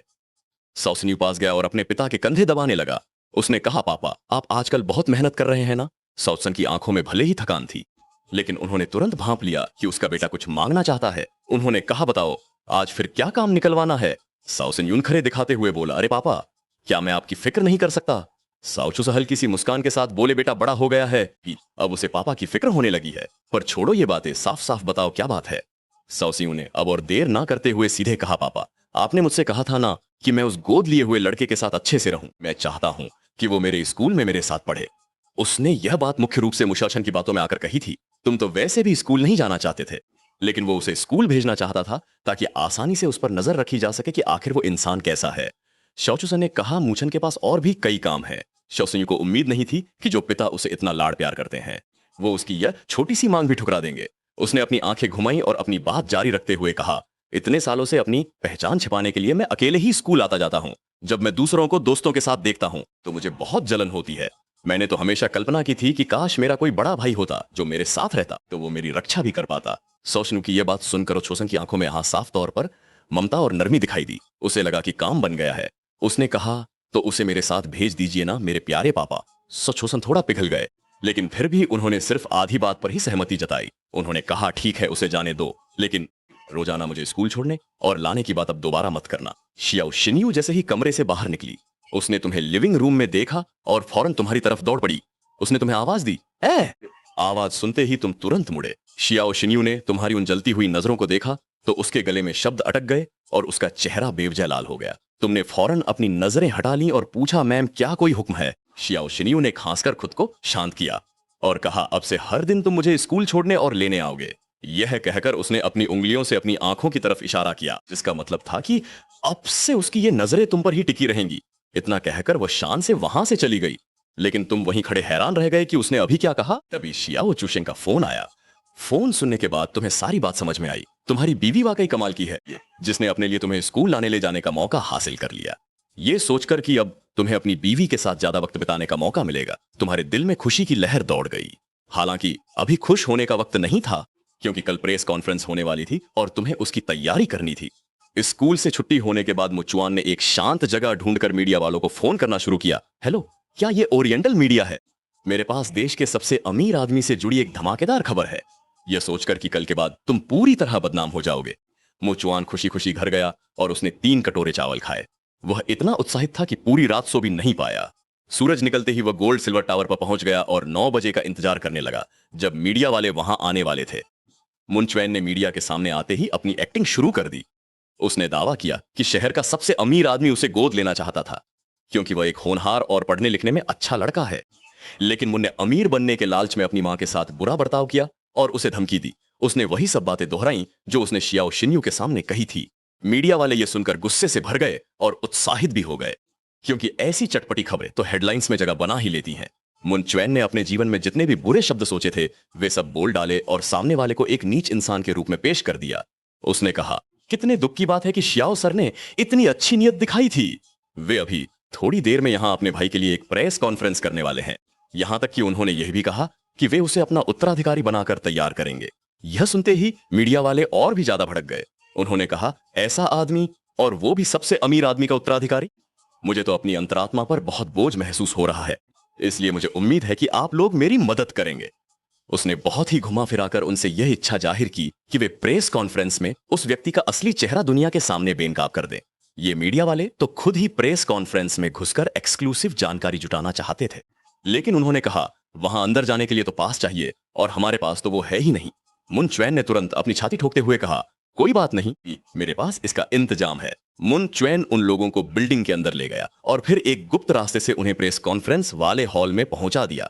उसने आज सुबह ही यहां आकर पूरी जगह की रेकी की थी और काफी किस्मत वाला था कि उसे कर्मचारियों का यह स्पेशल रास्ता मिल गया, मीडिया वालों को कॉन्फ्रेंस हॉल तक पहुंचाने के बाद, ताकि वह खुद किसी जान पहचान वाले के सामने ना आ जाए।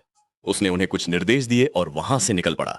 जैसे ही वह बिल्डिंग की लॉबी में पहुंचा, उसने देखा कि बहुत सारे मीडिया वाले अंदर घुस रहे थे। यह देखकर मुनचुएन को वहीं एक तरफ खड़ा होना पड़ा, ताकि जब तक भीड़ निकल न जाए वो इंतजार कर सके। जब सब लोग चले गए तब मुनचुएन मुख्य दरवाजे की ओर बढ़ा। एक आलीशान कार ठीक मुख्य द्वार पर आकर रुकती है। कार से एक जाना पहचाना इंसान बाहर निकलता है। मु शियाओचुआन घबराहट में तुरंत एक तरफ भागने की कोशिश करता है, लेकिन तभी उसके पीछे से एक आवाज आती है, छोटे भाई, क्या सच में तुम ही हो? वह अपनी चाल तेज करते हुए आगे बढ़ता है और भागने की कोशिश कर रहे मु शियाओचुआन को पकड़ लेता है। तभी शियाओ चुशेंग भी वहां पहुंच जाता है। पकड़े जाने के बाद मु शियाओचुआन के पास सिर्फ एक बनावटी मुस्कान लाने के अलावा कोई चारा नहीं बचता। वह घबराते हुए कहता है, हा, सियाओ साहब, भैया, कितनी अजीब बात है ना, हम आप दोनों से यहां टकरा गए। तुम हैरानी का नाटक करते हुए अपने भाई से पूछते हो, सच में बहुत इत्तेफाक है। वैसे आज तो वीकेंड नहीं है, तुम्हें स्कूल नहीं जाना था क्या? कहीं तुम स्कूल से बंक तो नहीं मार रहे? तुम्हारी इस बात ने तुरंत शियाओ चुशेंग का ध्यान मु शियाओचुआन की तरफ खींच लिया। मु शियाओचुआन तुरंत तनाव में आ गया। वह डर गया कि शियाओ चुशेंग के मन में उसकी छवि खराब न हो जाए, इसलिए उसने झूठ का सहारा लिया। भैया, आप क्या कह रहे हो? मैं स्कूल से बंक क्यों मारूंगा? मेरी तबीयत थोड़ी खराब है, इसलिए आज मैंने छुट्टी ली है और बस घर वापस जा रहा था। तुमने चिंता जताते हुए पूछा, छोटे भाई, तुम बीमार हो क्या? सब ठीक है? मु शियाओचुआन ने तुरंत हाथ हिलाते हुए मना किया। कुछ नहीं, सब ठीक है। शायद घर के काम में हाथ बंटाते बंटाते थक गया था, बस थोड़ी थकान है। तुमने सिर हिलाया और कहा, ठीक है, पर यह रास्ता तो घर की तरफ नहीं जाता, बल्कि उल्टी दिशा में है। फिर तुम यहाँ क्या कर रहे हो? मुसियाओ चुआन यह सुनकर बिल्कुल चुप हो गया। उसे और कोई बहाना सूझता उससे पहले ही तुमने बात काट दी। तुमने एक ऐसा चेहरा बनाया जैसे तुम्हें सब समझ आ गया हो और बोले, अच्छा अब समझा छोटे भाई, तुम जरूर मेरे लिए ही यहाँ आए हो, है ना? अपनी बात पकड़े जाने पर मु सियाओ चुआन बुरी तरह घबरा गया, लेकिन वह मरते दम तक इसे सच नहीं मान सकता था। वह हड़बड़ा कर बोला, भैया आप क्या बोल रहे हो? इससे पहले कि मु सियाओ चुआन खुद को मासूम साबित करने के लिए कोई और बहाना बनाता, तुमने फिर से अपनी बात शुरू की। तुम बस नाटक करना बंद करो, मुझे पता है कि तुम क्या कर रहे हो। जब मु सियाओ चुआन की आंखें फटी की फटी रह गईं, तो तुमने तुरंत अपनी बात का रुख मोड़ दिया। तुमने कहा, तुम्हें पता है कि आज मेरी प्रेस कॉन्फ्रेंस है, इसीलिए तुम अपने इस भाई को सपोर्ट करने के लिए खास तौर पर यहां आए हो, है ना? बहुत अच्छे। अपने भाई के लिए इतना कुछ सोचकर मुझे बहुत खुशी हुई। तुमने मु शियाओ चुआन को गले लगाया और उसकी पीठ थपथ पाते हुए चेहरे पर बड़ी मुस्कान के साथ कहा। मु शियाओ चुआन अब बुरी तरह फंस चुका था। वो इनकार करने की हिम्मत भी नहीं कर पा रहा था। उसने हकलाते हुए कहा, हालांकि अब आपको मिस्टर शियाओ ने गोद ले लिया है, लेकिन हम आखिर भाई तो हैं ही, तो ये तो मेरा फर्ज बनता है। मु शियाओ चुआन ने डरते डरते उस तरफ खड़े शियाओ चुशेंग की ओर देखा। शियाओ चुशेंग ने जब दोनों भाइयों के बीच यह गहरा प्यार देखा, तो उनके चेहरे पर संतोष की एक मुस्कान आ गई। उन्होंने कहा, शियाओ चुआन, तुम बहुत ख्याल रखते हो। शियाओ चुशेंग की तारीफ सुनकर मु शियाओ चुआन अपनी सारी घबराहट भूल गया और गर्व से फूल गया। उसने कहा, भाई भाई में ये सब तो चलता है। भैया, क्या आपको प्रेस कॉन्फ्रेंस के लिए नहीं जाना है? देर हो रही है तो मैं चलता हूं। मु शियाओ चुआन अभी अपनी बात पूरी भी नहीं कर पाया था कि तुमने उसे बीच में ही रोक दिया। तुम मुड़े और शियाओ चुशेंग से आग्रह किया, पापा, मेरा भाई खास तौर पर यहां आया है, तो क्या मैं उसे भी अपने साथ प्रेस कॉन्फ्रेंस में ले जा सकता हूं?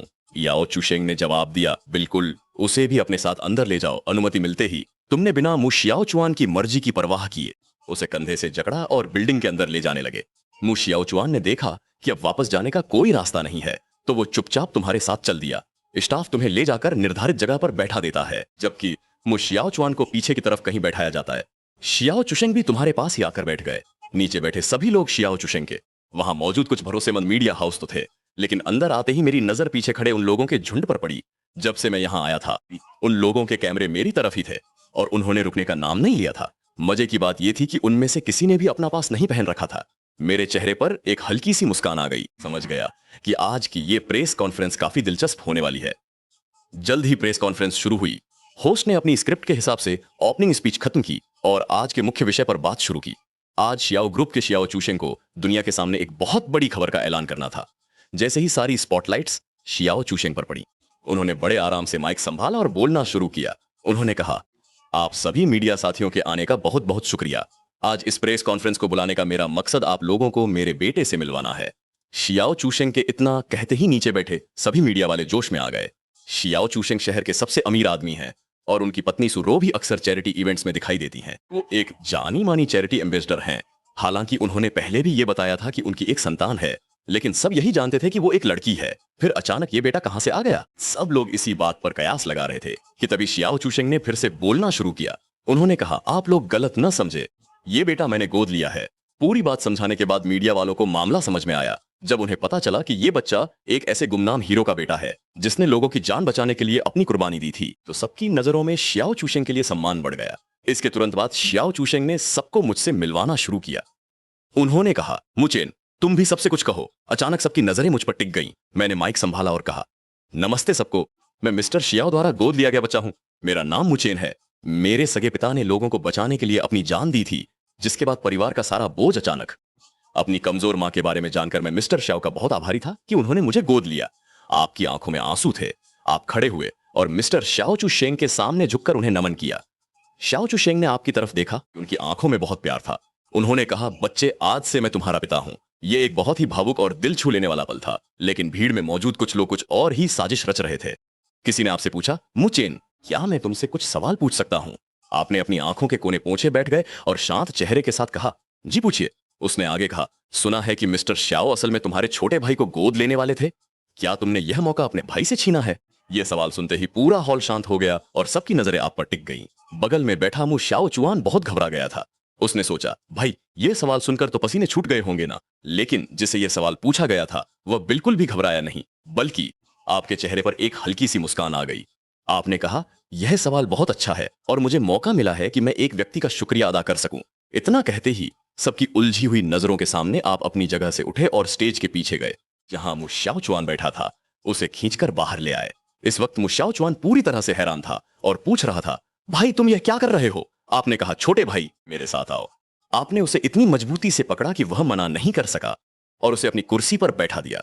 फिर आपने माइक पकड़ा और बड़े जज्बात के साथ बोलना शुरू किया, मैं जिस व्यक्ति का शुक्रिया अदा करना चाहता हूं वो मेरा छोटा भाई मुश्याओ चुआन ही है। ठीक वैसा ही जैसा उस सवाल में पूछा गया। मिस्टर श्याओ वाकई में शुरुआत में मेरे छोटे भाई श्याओ चुआन को ही गोद लेना चाहते थे। आपकी बात खत्म होते ही पूरे हॉल में हड़कंप मच गया। किसी को उम्मीद नहीं थी कि आप सबके सामने खुद इसे स्वीकार कर लेंगे, लेकिन आपने फिर से बोलना शुरू किया और कहा, मेरा छोटा भाई बहुत ही समझदार और संस्कारी है। वह अब तक का सबसे निस्वार्थ इंसान है जिसे मैं जानता हूं। उसने मिस्टर श्याओ के सामने ही गोद लिए जाने का वो सुनहरा मौका मुझे खुशी खुशी दे दिया। मेरी तरफ से अपने भाई की इतनी तारीफ सुनकर वहां मौजूद मीडिया वाले बुरी तरह हैरान रह गए। सबको लग रहा था कि सगे भाइयों के बीच झगड़ा होगा, लेकिन कहानी तो बिल्कुल ही अलग दिशा में मुड़ गई।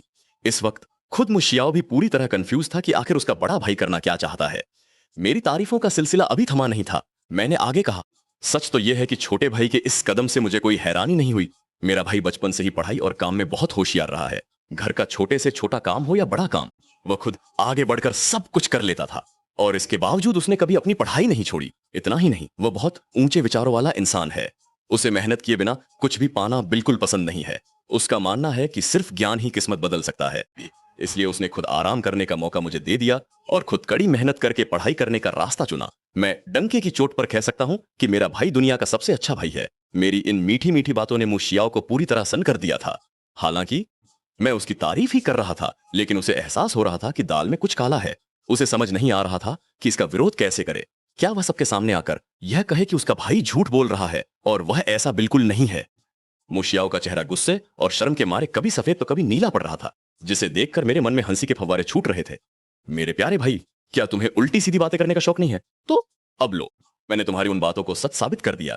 मेरी इन बातों ने मुशियाओ के लिए एक परफेक्ट और अच्छे इंसान का किरदार गढ़ दिया है। अब इस झूठी छवि को बनाए रखने के लिए उसे भविष्य में बहुत पापड़ बेलने पड़ेंगे। वैसे भी लोग अच्छे इंसान को लेकर हमेशा बहुत सख्त होते हैं। अगर कोई बुरा इंसान एक अच्छा काम कर दे तो लोग उसे सुधरा हुआ मानकर तारीफ कर देते हैं, लेकिन एक अच्छे इंसान के लिए जिंदगी वाकई बहुत कठिन होती है। अगर अनजाने में भी कोई छोटी सी गलती हो जाए तो उसके बाद मिलने वाली अंतहीन आलोचना और निराशाओं का सामना करना कितना मुश्किल होता है, यह दो जिंदगियां जीने वाले तुम बखूबी जानते हो।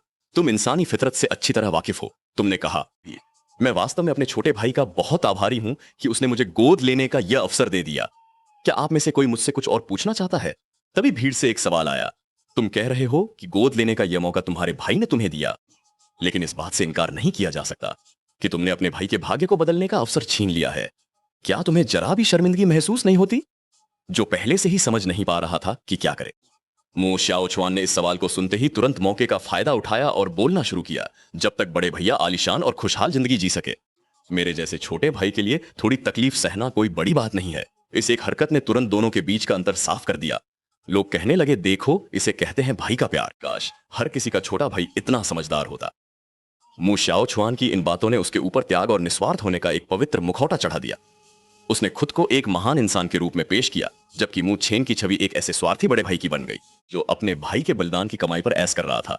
हालात को अपनी मनचाही दिशा में जाते देख मु शाओ चुआन का मन खुशी से झूम उठा।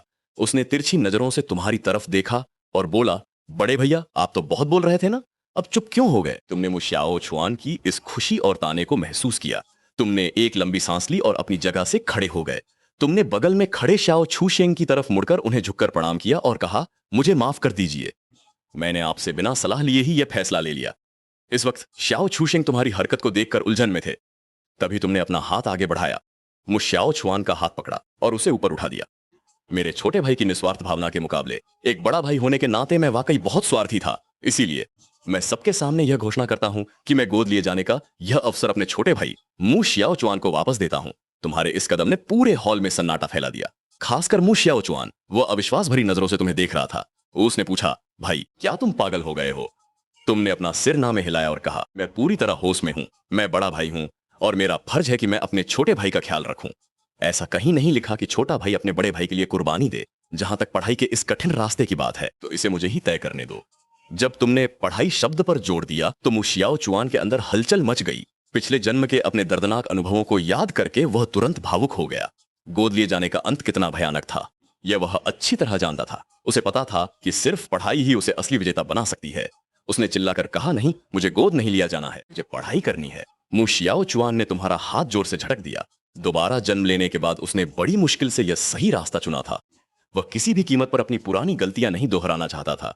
उसके इस अजीब बर्ताव ने सबको हैरान कर दिया। तुमने उसे समझाया, भाई मूर्खता मत करो। मिस्टर शियाओ इस शहर के सबसे अमीर आदमी हैं। उनके द्वारा गोद लिया जाना किसी चमत्कार से कम नहीं है। तुरी बात का समर्थन करते हुए बाकी लोग भी बोले, सही तो कह रहा है, सबसे अमीर आदमी का बेटा बनना कोई छोटी बात है क्या? लोग तो ऐसी किस्मत के सपने देखते हैं। मुशियाओ चुआन को एहसास हुआ कि उसकी प्रतिक्रिया कुछ ज्यादा ही हो गई थी, इसलिए उसने खुद को शांत करते हुए कहा, भाई मैं भी अपनी बात पर अटल हूं। जो फैसला एक बार ले लिया गया उसे बदला नहीं जा सकता। यह मिस्टर शियाओ का भी अपमान होगा। उसने मिस्टर शियाओ चू शेंग का नाम लेकर बात को आगे बढ़ाया, जिससे साफ था कि वह किसी भी हाल में गोद नहीं लिया जाना चाहता। तुमने लाचारी दिखाते हुए उसे फिर से समझाने की कोशिश की, छोटे भाई एक बार फिर सोच लो, यह तुम्हारी पूरी जिंदगी बदल सकता है। जिंदगी का मौका, यह फैसला मैंने बहुत सोच समझ कर लिया है। मु शाओ छुआन अभी भी अपनी बात पर अड़ा हुआ था। हाय मेरे नादान भाई, क्या तुझे बाद में पछतावा नहीं होगा? बिल्कुल नहीं। मैं यहां मौजूद सभी मीडिया कर्मियों के सामने यह वादा करता हूं, मु शाओ छुआन की बात सुनकर तुम्हारे मन में खुशी के लड्डू फूट रहे थे। अब कम से कम यह छोटा भाई गोद लेने वाली बात को लेकर दोबारा कोई तमाशा तो नहीं खड़ा कर पाएगा। आखिर उसने इतने सारे मीडिया चैनलों के सामने जो यह वादा किया है। ठीक है, तुम्हारा बड़ा भाई होने के नाते मैं तुम्हारे फैसले का सम्मान करता हूं। तुमने मीडिया की तरफ बहुत ही बेबसी भरे अंदाज में देखा, जैसे मानो यह कह रहे हो कि तुमने अपने भाई की किस्मत नहीं छीनी है, बल्कि यह वह जिंदगी है जिसे उसने खुद ही ठुकराया है। तुमने तुरंत अपने बगल में खड़े शाओ चू शेंग से माफी मांगते हुए कहा, पिताजी उम्मीद है कि आप अपने बेटे की पिछली हरकतों को माफ कर देंगे। शाओ चू शेंग ने हाथ हिलाकर बात टाल दी। तुम दोनों भाइयों का प्यार देखकर मुझे बहुत खुशी हुई, मैं सब समझता हूं। क्या किसी और को मुझसे कोई सवाल पूछना है? तुमने एक बार फिर मीडिया से पूछा। इस बार किसी ने भी आगे आकर कुछ नहीं बोला। जब देखा कि तुमसे कुछ हासिल नहीं हो पाएगा तो लोगों ने अपना निशाना शाओ चू शेंग की तरफ मोड़ लिया। शाओ साहब, क्या हम आपसे कुछ सवाल पूछ सकते हैं? मीडिया के आग्रह पर शाओ चू शेंग ने भी बड़े खुले दिल से जवाब देने के लिए हामी भर दी। शाओ साहब, मैंने सुना है कि आप इस गोद लिए हुए बेटे को अपना उत्तराधिकारी बनाना चाहते हैं। क्या आपको वाकई इतना बड़ा कारोबार किसी बाहरी व्यक्ति के हाथ में सौंपते हुए डर नहीं लगता? यह सवाल सुनते ही शाओ चू शेंग का चेहरा गुस्से से काला पड़ गया, लेकिन तुमने तुरंत बीच में दखल देते हुए कहा, माफ कीजिए, इस सवाल पर मैं कुछ कहना चाहूंगा। मीडिया की परवाह किए बिना तुम अपनी बात जारी रखने लगे। मेरे गोद लिए जाने से पहले ही शाओ चू शेंग नाम मेरे कानों में गूंजता रहता था। आखिर वो सबसे अमीर इंसान जो थे, मुझे लगा था कि ऐसी बड़े लोग अक्सर ऊंचे ओहदों पर बैठे नजर आते हैं, लेकिन असलियत कुछ और ही होती है। तुमने अपने दिल की सबसे सच्ची भावनाओं को बिना किसी बनावट के सबके सामने रखा। अपनी बातों में तुमने शियाओ चू शेंग को एक ऐसे इंसान के रूप में पेश किया जो बहुत ही सरल और दयालु है। तुम्हारी बातें इतनी सच्ची और गंभीर थीं कि किसी को भी इसमें रत्ती भर का झूठ नजर नहीं आया। तुमने कहा, बाकी दुनिया के लिए वह सबसे अमीर इंसान हो सकते हैं, लेकिन मेरे लिए वह सिर्फ मेरे पिता है। उन्होंने मेरे सगे पिता के प्यार को मुझ पर लुटाया है। मेरे पालक पिता ने भी अपने कामों से यह साबित कर दिया है कि उन्होंने कभी मुझे पराया नहीं समझा। यह प्रेस कॉन्फ्रेंस जो मेरे लिए रखी गई है, वही इसका सबसे बड़ा सबूत है। इसलिए जो सवाल तुमने पूछा है उसका कोई आधार ही नहीं है। तुम्हारी भावनाओं से भरी इन बातों ने वहां मौजूद कई महिलाओं की आंखों को नम कर दिया। शियाओ चू शेंग ने खुद सबसे पहले तालियां बजाईं और कहा, बहुत खूब, वाकई तुम मेरे ही बच्चे हो। पल भर में पूरा हॉल तालियों की गूंज से भर गया। शियाओ चू शेंग ने तुम्हारी तरफ तारीफ भरी नजरों से देखा। उन्हें उम्मीद नहीं थी कि जिस तीखे सवाल को लेकर वह खुद पसीने छोड़ रहे थे, उसे तुमने इतने बेहतरीन जवाब से न केवल हल कर दिया, बल्कि अपनी एक शानदार छवि भी बना ली। म्यू चेन को एक बार फिर इस मुश्किल को सुलझाते और लाइमलाइट चुराते देख म्यू शियाओ चुआन मन ही मन गुस्से से पागल हो रहा था। उसने उन मीडिया वालों को आंखें मारना शुरू किया ताकि वे और सवाल पूछें, लेकिन तभी शियाओ चू शेंग की नजर उन लोगों पर पड़ी। उन्होंने तो बस भरोसेमंद मीडिया को ही बुलाया था, तो फिर ऐसे बेहुदा सवाल पूछे ही क्यों गए? शियाओ चू शेंग ने मुड़कर अपने असिस्टेंट को इशारा किया और उन घुसपैठिए मीडिया कर्मियों को बाहर निकालने का आदेश दिया। इसके बाद शियाओ चू शेंग ने माइक संभाला और कहा, सब लोग मुझसे अपने सवाल पूछना जारी रख सकते हैं, लेकिन याद रहे, अगर किसी ने भी दुर्भावना से भरा कोई सवाल पूछकर हमारे पिता पुत्र के रिश्ते को ठेस पहुंचाने की कोशिश की तो मैं तो बिल्कुल भी तैयार नहीं होऊंगा। शियाओ चू शेंग ने भले ही यह बात मुस्कुराते हुए कही थी, लेकिन नीचे बैठे मीडिया वालों को एक ठंडी सिहरन महसूस हुई। अरे भाई, यह देश का सबसे अमीर आदमी है, भला कौन पंगा लेना चाहेगा? नीचे बैठे मीडिया वालों ने अपने मुंह पूरी तरह बंद कर लिए, इस डर से कि कहीं गलत शब्द न निकल जाए। यह देखकर कि अब कोई सवाल नहीं पूछ रहा है, होस्ट ने बात संभाली और जल्द ही प्रेस कॉन्फ्रेंस सफलतापूर्वक खत्म हो गई। किसी के चेहरे पर खुशी थी तो किसी के चेहरे पर मायूसी। आपने अपने भाई के नीले पीले पड़ चुके चेहरे को देखा और हैरानी का नाटक करते हुए कहा, भाई क्या तुम ठीक हो? तुम्हारे चेहरे का रंग इतना खराब क्यों लग रहा है? मु शाओ चुआन ने एक फीकी और बनावटी मुस्कान बिखेरी। मैं ठीक हूं, सच में ठीक हो, कहीं तुम्हें कोई दर्द तो नहीं है? मु शाओ चुआन ने अपना सिर जोर जोर से हिलाया। इस वक्त वह गुस्से के मारे बेहाल था और बस यहां से जल्दी निकल जाना चाहता था। क्योंकि प्रेस कॉन्फ्रेंस खत्म हो गई है तो अब मुझे अपनी पढ़ाई के लिए स्कूल वापस जाना होगा। शाओ साहब, अलविदा। जवाब का इंतजार किए बिना मु शाओ चुआन ने तेज कदम बढ़ाए और लोगों की नजरों से ओझल हो गया। शाओ चुशेंग ने यह सब देखा पर उसने कुछ नहीं कहा। इसके बजाय उसने मुड़कर बड़े प्यार से आपके कंधे पर हाथ रखा और बोला, अभी तुम्हारा प्रदर्शन बहुत अच्छा था। आपने सारा श्रेय शाओ चुशेंग को ही दे दिया। यह तो आपकी दूरदर्शिता है कि आपने खास तौर पर मुझे ट्रेनिंग दिलवाई, वरना ऐसी स्थिति में मुझे समझ नहीं आता कि कैसे संभालना है। यह सुनकर शाओ चुशेंग की मुस्कान और गहरी हो गई। क्या तुम्हारे पास ड्राइविंग लाइसेंस है? आपने सिर हिलाकर मना कर दिया। मैं किसी को भेजकर तुम्हारा टेस्ट करवा दूंगा। जिस दिन तुम्हें लाइसेंस मिल जाएगा मैं तुम्हें इनाम में एक स्पोर्ट्स कार। धन्यवाद। यह बातचीत ठीक उसी वक्त हुई। मुचुआन जो अभी ज्यादा दूर नहीं गया था, उसके कानों में यह बात पड़ी। यह सुनकर वह एक पल के लिए ठिठक गया और लगभग गिरते गिरते बचा। क्या स्पोर्ट्स कार? उसे एक स्पोर्ट्स कार मिल रही है? मुचुआन के दिल में जलन की आग इस कदर धधक उठी कि मानो वो उसे पूरी तरह निगल जाएगी। उसे अपने पिछले जन्म की याद आई जब प्रेस कॉन्फ्रेंस खत्म होने के बाद शाओ चूसेंग ने उसे कार देना तो दूर, एक बार ढंग से शक्ल तक नहीं दिखाई थी। मुचुआन ने गुस्से में अपनी मुट्ठियां भींच लीं, जिससे उसकी उंगलियों के जोड़ों से चटखने की आवाज आने लगी। जो चेहरा एक पल पहले पागलपन की हद तक पहुंच गया था, उस पर अचानक एक संत जैसी मुस्कान आ गई। वह मन ही मन बोला, भाई तुम्हें क्या लगता है कि इस एक मुसीबत से बचकर तुम चैन से बैठ पाओगे? मेरे पास तुम्हें बर्बाद करने के 1000 तरीके हैं। भाई अभी तो हमारी शुरुआत है, आगे आगे देखो होता है क्या। जल्द ही देश के सबसे अमीर आदमी ने एक बेटा गोद लिया। ये खबर हर सोशल मीडिया प्लेटफॉर्म पर ट्रेंड करने लगी। प्रेस कॉन्फ्रेंस का वीडियो इंटरनेट पर तेजी से वायरल हो गया। पूरा इंटरनेट शाओ चूसेंग के इस नेक काम की तारीफ कर रहा था। साथ ही उसके हाई प्रोफाइल और समझदारी भरे बयानों को भी लोगों ने खूब सराहा। हर कोई इस नई बनी बाप बेटे की जोड़ी की जमकर तारीफ कर रहा था। अपने आलीशान ऑफिस में बैठे शाओ चूसेंग ने जब अपने शेयरों को ऊपर जाते देखा तो वह बहुत संतुष्ट नजर आया। उसने अपना सिर उठाया और अपने असिस्टेंट को इशारा करके पास बुलाया। उसने कहा, थोड़ा और पैसा खर्च करो और कुछ और ट्रैफिक खरीदो ताकि यह खबर कुछ और दिन ट्रेंडिंग लिस्ट में बनी रहे। यह सुनिश्चित करो कि ज्यादा से ज्यादा लोगों को इसके बारे में पता चले, हो सके तो इसे विदेशों तक पहुंचा दो। यह कहते हुए उसकी आंखों में एक अजीब सी चमक आई, मानो उसे किसी खास व्यक्ति की याद आ गई हो। असिस्टेंट ने तुरंत हामी भरी और कहा, जी सर, मैं अभी इसे करवाता हूं। जैसे ही असिस्टेंट जाने के लिए मुड़ा, शाओ चूसेंग ने उसे फिर से रोक लिया।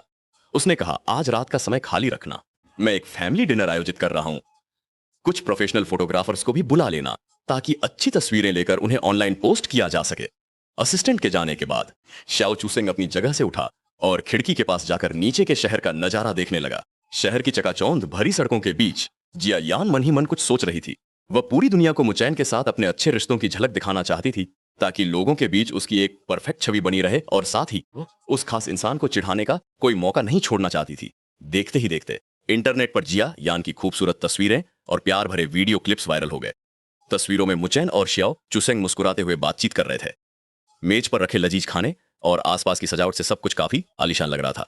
वीडियो में मुचैन बड़े आदर के साथ शाओ चूसेंग को वाइन का गिलास देता है और जिया यान प्यार से मुचैन के कंधे पर हाथ रखती है। ये सभी दृश्य बहुत ही खुशनुमा लग रहे थे। इन तस्वीरों और वीडियो के सामने आते ही इंटरनेट पर सनसनी मच गई। हजारों लोगों ने इन्हें लाइक और शेयर करना शुरू कर दिया। देखते ही देखते ये पोस्ट आग की तरह फैल गई और शाओ परिवार के शेयर रॉकेट की रफ्तार से ऊपर चढ़ने लगे। हालांकि कोई अंधेरे में बैठकर इन सब पर नजर रख रहा था, जिसका दिल जलन और नफरत से भरा हुआ था। मु शाओ चुआन अपने मोबाइल की स्क्रीन को घूर रहा था और उसका चेहरा गुस्से से बिगड़ गया था। वह सोचने लगा कि आखिर ये सब क्यों? पिछली जिंदगी में उसे पूरी दुनिया का मजाक सहना पड़ा था, लेकिन इस बार मुचैन की हर तरफ तारीफ हो रही है और उसे शाओ चूसेंग का इतना सम्मान और प्यार मिल रहा है। उसकी आंखें गुस्से से लाल हो गई थीं। उसने पागलपन की तरह कमेंट्स पढ़ना शुरू किया, लेकिन उसे मुचैन के खिलाफ एक भी बुरा कमेंट नहीं मिला। इसके बजाय उसे ऐसे कमेंट्स मिले जो खुद उसी का मजाक उड़ा रहे थे। एक ने लिखा, मुचैन वाकई बहुत लकी है, लेकिन क्या उसका छोटा भाई पागल हो गया है? अरबपति का बेटा होने के बावजूद वह पढ़ाई में लगा हुआ है। आज के इस 21वीं सदी के दौर में भी ऐसे किताबी कीड़े होते हैं। मेरे छोटे भाई को भी अब ये बातें समझ आ गई हैं कि पढ़ाई से किस्मत नहीं बदलती, पर यह लड़का तो सच में दुनिया का सबसे बड़ा बेवकूफ है। ये कमेंट्स किसी जहरीले कीचड़ की तरह थे। उसकी आंखों में नफरत की आग इतनी भड़क गई कि उसे काबू करना नामुमकिन हो गया। उसने अपने दांत पीसते हुए दहाड़ लगाई, मुंह चेन, तुम जैसे मक्कार और धोखेबाज इंसान को मैं कभी नहीं छोड़ूंगा। मैं कसम खाता हूं कि मैं तुम्हें ऐसी नर्क की आग में झोंक दूंगा जहां से तुम कभी बाहर नहीं निकल पाओगे और तुम्हारी जिंदगी नर्क से भी बदतर हो जाएगी। तभी कमरे का दरवाजा लीसु फांग ने धक्का देकर खोला। उसने कहा, शाओ चुआन, क्या मुचेन ने तुम्हें पैसों के बारे में कुछ नहीं बताया? इंटरनेट पर हर जगह यही चर्चा है कि उसके अपने अमीर पिता के साथ संबंध बहुत अच्छे हैं, तो फिर वह तुम्हें पैसे क्यों नहीं दे रहा? हमारे घर की हालत ऐसी हो गई है कि खाने के लाले पड़ गए हैं। मुचेन को जल्दी से पैसे का इंतजाम करना ही होगा। लीसु फांग की ये शिकायतें सुनकर मु शाओ चुआन के दिमाग में चल रहे गुस्से के ख्यालात अचानक टूट गए। उसके दिमाग में एक बिजली सी कौंधी और उसने सोचा, क्या ये कमीना मुझे बेवकूफ बना रहा है? सुफांग का गुस्सा अब सिर चढ़कर बोल रहा था। वह फौरन एक झगड़ालू औरत की तरह व्यवहार करने लगी और मुचेन को गंदी गंदी गालियां देने लगी। मुश्याओ चुआन ने कहा, माँ एक काम करो, तुम उसे फोन करके पूछो ना। ये कहते हुए उसने बड़ी चतुराई से अपना फोन उठाया और चुपके से रिकॉर्डिंग बटन दबा दिया। फोन जल्दी ही लग गया और मुचेन की आवाज फोन से सुनाई दी, माँ आपने फोन क्यों किया? सब ठीक तो है? फोन उठते ही ली सुफांग ने बरसते हुए कहा, मुचेन, तुम जैसे एहसान फरामोश और नमक हराम इंसान ने क्या मुझे, अपनी माँ को जिसने तुम्हें पाल पोस कर बड़ा किया, पूरी तरह भुला दिया है? मुचेन ने उसकी गालियों का कोई बुरा नहीं माना और नादानी का नाटक करते हुए पूछा, माँ आप ऐसी बातें क्यों कर रही हैं? क्या मुझे अपने बेटे से बात करने का हक नहीं है? ली सुफांग चिल्लाई, तुम्हें हमारे घर के हालात नहीं पता? मैं और तुम्हारा भाई इस वक्त किसी तरह गुजारा कर रहे हैं। हमारी हालत सड़क पर रहने वाले भिखारियों से भी बदतर हो गई है और तुम वहां श्याओ परिवार में ऐश कर रहे हो। फोन पर लगातार सुनाई दे रही इन शिकायतों को सुनकर मेरे चेहरे पर एक ठंडी मुस्कान आ गई। जब ये लोग ऐशो आराम की जिंदगी जी रहे थे तब इन्हें कभी हमारी तकलीफों का ख्याल नहीं आया, और आज जब इन्हें खुद तकलीफ हो रही है तो इन्हें मैं अपना सगा बेटा याद आ गया। मैंने जवाब दिया, माँ ऐसी बात नहीं है, मैं हमेशा आपके बारे में ही सोचता रहता हूँ। आपकी कमर का दर्द कैसा है? क्या अब आपको थोड़ा बेहतर महसूस हो रहा है? माँ ने कराहते हुए कहा, मेरी कमर तो सीधी भी नहीं हो पा रही है। डॉक्टर ने कहा है कि अगर जल्द ही इलाज नहीं करवाया तो मैं लकवाग्रस्त हो सकती हूँ, अपंग हो जाऊंगी। क्या तुम मेरी परवाह नहीं करते? अगर मैं अपंग होकर बेकार हो गई तो इससे बेहतर तो मेरा मर जाना ही है। मेरे प्यारे बेटे, थोड़ा रहम खा और कुछ पैसे भेज दे ताकि मैं अपना इलाज करवा सकूं। जब मैंने सुना कि वह आखिरकार अपने असली मकसद यानी पैसों की मांग पर आ गई हैं, तो मैंने एक गहरी आह भरी। मैंने कहा, माँ सच कहूं तो मैं आपको यह बताना नहीं चाहता था, लेकिन शियाओ परिवार में मेरी जिंदगी उतनी आसान नहीं है जितना आप सोचती हैं। मुझे बहुत ही कम खर्च मिलता है। अभी मेरे पास आपको देने के लिए ज्यादा पैसे नहीं है। ऐसा करते हैं, मैं अभी आपको 3,000 रुपए भेज देता हूं, आप फिलहाल इससे काम चला लीजिए। फोन के दूसरी तरफ मौजूद ली सुफंग ने जैसे ही ये सुना, वो गुस्से से आग बबूला हो गई। उन्होंने चिल्लाते हुए कहा, 3,000? क्या तुम मुझे भीख दे रहे हो? तभी पास खड़े मुशियाओ चुआन ने जल्दी से अपना हाथ फोन पर रखा और फुसफुसाते हुए कान में जहर घोलना शुरू किया। माँ मैंने सुना है कि भैया को महीने के 2 लाख रुपए पॉकेट मनी मिलती है। मुचेन ने उस दिन चूशिंग को इतना खुश किया था तो पैसों के मामले में वे उसे कभी कम नहीं पड़ने देंगे। मु शियाओ चुचुआन की बातें सुनकर ली सुफंग के गुस्से की आग और भी भड़क गई। उन्होंने अब कोई दिखावा ना करने का फैसला किया और अपना असली चेहरा दिखाते हुए चिल्लाकर कहा, मुझे जरा ये तो सोच कि आज तू जो ये आलिशान जिंदगी जी रहा है वह किसकी बदौलत है? अगर तेरा भाई इतना उदार ना होता और उसने अमीर बनने का वह मौका तुझे न दिया होता तो आज तू न जाने किस अंधेरी गली में सड़ रहा होता। तुम बस वक्त काट रहे हो। मैं तुम्हें बता दूं, अगर तुमने मुझे 1 लाख रुपए नहीं भेजे तो अंजाम भुगतने के लिए तैयार रहना। इतना कहते ही उसने गुस्से में फोन काट दिया। कुछ ही पल बाद उसके फोन पर एक नोटिफिकेशन की आवाज आई। उसने बड़ी बेसब्री और उत्साह के साथ फोन खोलकर देखा, लेकिन स्क्रीन पर 3,000 रुपए ट्रांसफर होने का मैसेज देख ली सुफांग का चेहरा गुस्से से नीला पड़ गया। मु चुआन ने आग में घी डालते हुए कहा, 3,000 रुपए? भाई तुम्हें यह देने में शर्म नहीं आई? मैंने सुना है अमीर घरों के पालतू कुत्तों का महीने का खर्च ही कई हजार होता है। सोचा नहीं था कि तुम्हारी नजरों में हम कुत्तों से भी बदतर हैं। मुचेन, तुम जैसे छोटे नीच इंसान की हिम्मत कैसे हुई मुझसे ऐसा कहने की? ली सुफांग गुस्से से हांफने लगी। उसकी आंखों में ऐसे तेवर थे मानो वो किसी का खून पी जाएगी। उसने कहा, चुआन तुम चिंता मत करो, माँ अभी के अभी मिस्टर शाओ के पास जाएगी और किसी भी तरह उन्हें अपना फैसला बदलने के लिए मना लेगी ताकि वो तुम्हें गोद ले ले। यह सुनकर मुचुआन ने फौरन उसका हाथ पकड़कर रोका और कहा, माँ घबराओ मत, मेरे पास एक तरकीब है। उसने तेजी से अभी हुई फोन कॉल की रिकॉर्डिंग को एडिट किया और उसमें से वो हिस्सा काट लिया जो सबसे ज्यादा तुम्हारे खिलाफ था। इसके बाद उसने ट्रांसफर का स्क्रीनशॉट लेकर एक फेक अकाउंट से इंटरनेट पर पोस्ट कर दिया। उसने कैप्शन लिखा, अमीर दत्तक पुत्र की अय्याशी, सगी मां को जान बचाने के लिए सिर्फ 3,000 रुपए दिए। इसके तुरंत बाद उसने एक और फेक अकाउंट से यह खबर फैला दी कि तुम्हारी महीने की पॉकेट मनी 2 लाख रुपए है। फिर तीसरे अकाउंट से उसने तुम्हारे बारे में कई झूठी और घिनौनी बातें गढ़ी। ये सब करने के बाद उसने बिना किसी हिचकिचाहट के तुम्हारे भेजे 3,000 रुपए अपनी जेब में डाल लिए और उसी पैसे से अपने उन वीडियोज को प्रमोट कर दिया ताकि उन पर ज्यादा व्यूज आए। पैसे की ताकत से उन वीडियोज की रीच रॉकेट की तरह तेजी से बढ़ने लगी और देखते ही देखते कमेंट सेक्शन में हड़कंप मच गया। कमेंट सेक्शन में हड़कंप मच गया है। हर कोई कह रहा है कि अमीर आदमी यांग जी का बड़ा कांड सामने आया है, जल्दी आकर देखो। लोग कह रहे हैं कि ये इंसान बिल्कुल भी ठीक नहीं है, हद तो देखो। अपनी सगी मां से इसने सिर्फ 3,000 रुपए की मांग की। जो लोग पहले इसे समझदार समझते थे वे अब पछता रहे हैं। सबको लग रहा है कि वे भी अमीर आदमी की तरह अंधे थे जिन्होंने इस पर भरोसा किया। मू शाओ चुआन की चालबाजी का ही नतीजा था कि रातों रात तुम्हारी इमेज पूरी तरह बर्बाद हो गई। तुम सबके निशाने पर आ गए। इंटरनेट पर हर तरफ तुम्हें गाली दी जा रही है और तुम पर उंगलियां उठाई जा रही हैं। इस खराब माहौल का असर कंपनी के शेयर पर भी पड़ा। जो शेयर पहले रॉकेट की रफ्तार से बढ़ रहे थे वे बुरी तरह से गिर गए। यहां तक कि हमेशा सम्मान पाने वाले शियाओचू शेंग भी इस बदनामी से नहीं बच पाए। लोगों ने उन पर भी इल्जाम लगाना शुरू कर दिया कि वो इंसान पहचानने में गलती कर बैठे हैं। जो गोद लेने वाला मामला पहले सबके लिए मिसाल बना था, अब वो सिर्फ विवादों में घिर गया है। जब शियाओचू शेंग को यह सब पता चला तो उनका चेहरा गुस्से से लाल हो गया। उन्होंने तुरंत अपनी पीआर टीम को सब कुछ ठीक करने का आदेश दिया। निर्देश देने के बाद वो गुस्से में गाड़ी लेकर सीधे घर की ओर भागे। शियाओ विला पहुंचते ही उन्होंने सबसे पहले तुम्हें ढूंढा। तुम्हें देखकर शियाओ चुशेंग को कोई हैरानी नहीं हुई, क्योंकि तुम्हें पहले से ही पता था कि इंटरनेट पर क्या चल रहा है और यह सब किसने किया है। यह तो कोई भी आसानी से समझ सकता था। उन्होंने चिल्लाकर पूछा, क्या तुम्हारी मां ने तुमसे पैसे मांगे थे? जब तुमने हां में जवाब दिया तो उनका चेहरा और भी सख्त हो गया। उन्होंने फिर पूछा, तुमने कितने पैसे दिए? जब तुमने कहा कि 3,000, तो उनका गुस्सा 7वें आसमान पर पहुंच गया। उन्होंने पहली बार तुम पर इतनी जोर से चिल्लाया कि क्या तुम्हें पता भी है कि इस एक बात की वजह से इंटरनेट पर कितना बड़ा बवाल मचा हुआ है? क्या तुम्हें जरा भी अंदाजा है कि शियाओ ग्रुप को इसकी वजह से कितना भारी नुकसान उठाना पड़ा है? तुमने बस इतना ही कहा, पापा मुझे माफ कर दीजिए। तुमने खुद को बचाने के लिए एक शब्द भी नहीं कहा। खबर मिलते ही सूरऊ भी वहां पहुंच गई। सूरऊ के आते ही जैसे उसे थोड़ी राहत मिली और उसने खुद पर काबू पाया। शियाओ चू शेंग ने उससे सवाल पूछना जारी रखा, तुम्हारी मां जो तुमसे पैसों की मांग कर रही थी, तुमने मुझे इसके बारे में क्यों नहीं बताया? तुम अपना सिर झुकाकर चुप रही। शियाओ चुशेंग चिल्लाया, भले ही तुम इस मामले को खुद सुलझाना चाहती थी, लेकिन मैं तुम्हें हर महीने 2 लाख पॉकेट मनी देता हूं, तो फिर तुमने उसे सिर्फ 3,000 क्यों दिए? यह सुनकर तुमने अपना सिर ऊपर उठाया और सूरऊ की तरफ देखा। सूरऊ तुरंत घबरा गई और उसने शियाओ चू शेंग को सोफे पर बिठाते हुए कहा, चू शेंग पहले तुम बैठो और थोड़ा पानी पियो। इस वक्त उसकी आंखें डर से इधर उधर भाग रही थी। सच तो यह था कि उस वक्त शियाओ चू शेंग ने तुम्हें कॉलेज एंट्रेंस एग्जाम देने की इजाजत नहीं दी थी और यह सब सूरऊ का झूठ था। शियाओ चू शेंग ने मेज पर जोर से हाथ मारा और कहा, तुम्हें आज मुझे इसका एक सही जवाब देना ही होगा कि तुमने ऐसा क्यों किया। रऊ भी उसके इस रूप को देखकर डर गई। उसे उम्मीद थी कि तुम सारा सच उगल दोगी और अपनी गलती उस पर डाल दोगी, लेकिन तुमने कुछ नहीं कहा और सारी गलती अकेले अपने सिर ले ली। तुमने कहा, मुझे माफ कर दो। शियाओ चू शेंग ने जवाब दिया, माफ कर देने से क्या होगा? तुम्हारा जवाब सुनकर उसका गुस्सा और भी भड़क गया। सूरऊ ने बात संभालते हुए कहा, ठीक है चू शेंग, अपनी सेहत खराब मत करो। कुछ पैसे खर्च करके उन अफवाहों को दबा दो। वैसे भी मऊचेन अब शियाओ परिवार का हिस्सा है। उसकी मां के पास उससे पैसे मांगने का कोई हक नहीं है। शियाओ चू शेंग हैरानी से सूरऊ की तरफ देखने लगा, क्योंकि वह हमेशा ही तुम्हें अपना दुश्मन मानती थी, लेकिन आज वह अजीब तरह से तुम्हारे पक्ष में बोल रही थी। सूरो शियाओ चू शेंग की नजरों से कुछ असहज हो गई। उसने घबराते हुए कहा, जो होना था वो हो चुका है। अब सबसे जरूरी है कि हम सामने खड़ी इस मुसीबत को हल करें। क्या ये वही बात नहीं है जो तुम अक्सर मुझसे कहा करते थे?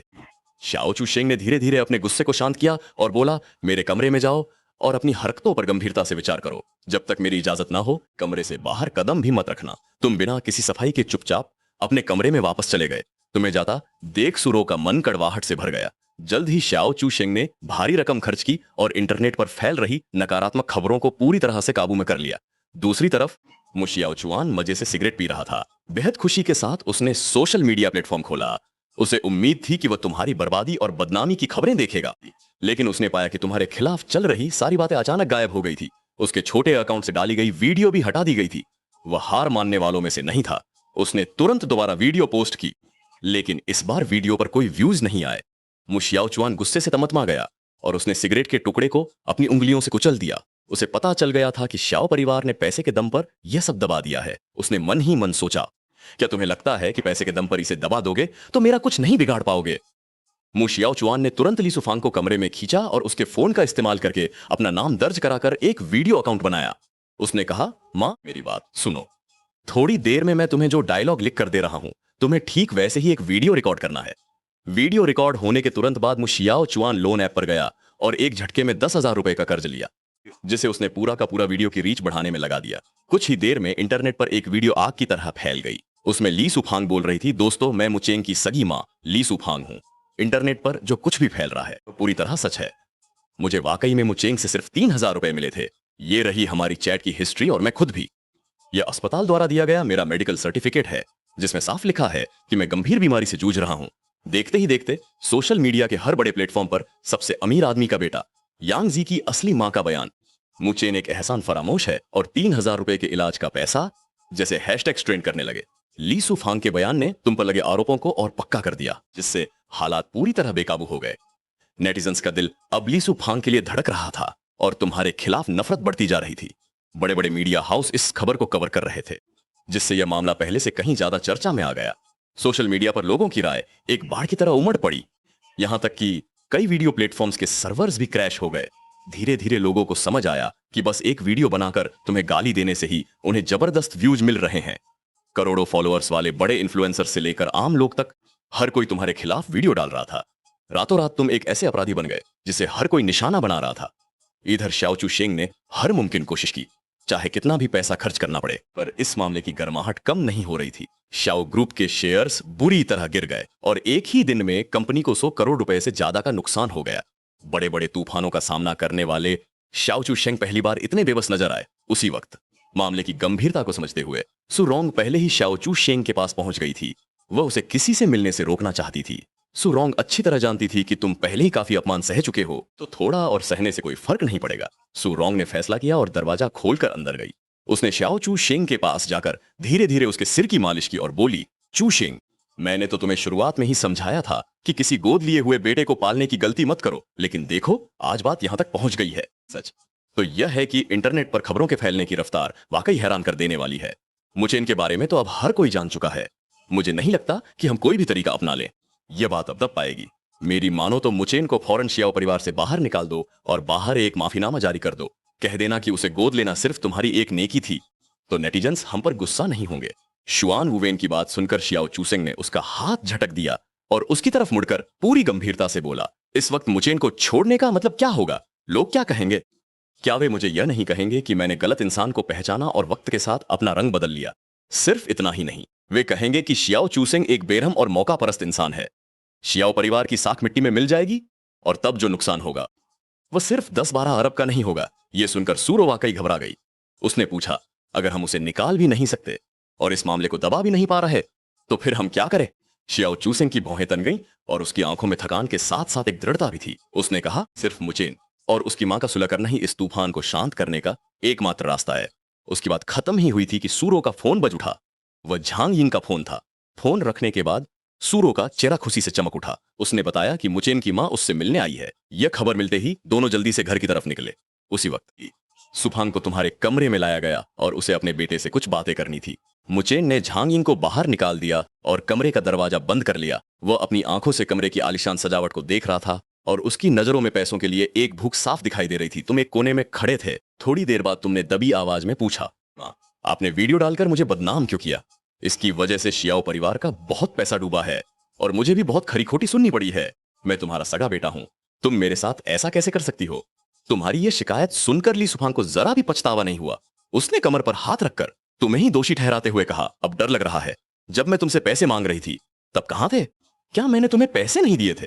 तुमने जवाब दिया। उस वक्त तुम्हें यह बात बहुत हास्यास्पद लगी। तुमने कहा, 3,000 रुपए देकर मुझे विदा करना चाहती हो? ली सुफांग, मुझे मूर्ख मत समझो। इन सब हालातों के लिए तुम ही जिम्मेदार हो। उसने अपनी बात बदली और उसकी धुंधली आंखों में लालच भराया। उसने कहा, आखिर तुम मेरे बेटे ही हो। मैं तुम्हें एक मौका दे सकती हूं। बस मुझे हर महीने 2 लाख रुपए दो, तो मैं एक वीडियो बनाकर तुम्हें बदनाम होने से बचा लूंगी। 2 लाख? तुमने अपनी भौहें सिकोड़ते हुए दुखी होकर कहा, मेरे पास इतने सारे पैसे कहां से आएंगे? ली सुफांग ने चिल्लाकर कहा, नाटक मत करो। सिर्फ 2 लाख रुपए की तो बात है। मैंने तुम पर बहुत बड़ा एहसान किया है। तुम्हारे छोटे भाई ने तुम्हें जो ये बड़े घर के बेटे वाला मौका दिया है, उसे तो करोड़ों में भी नहीं खरीदा जा सकता।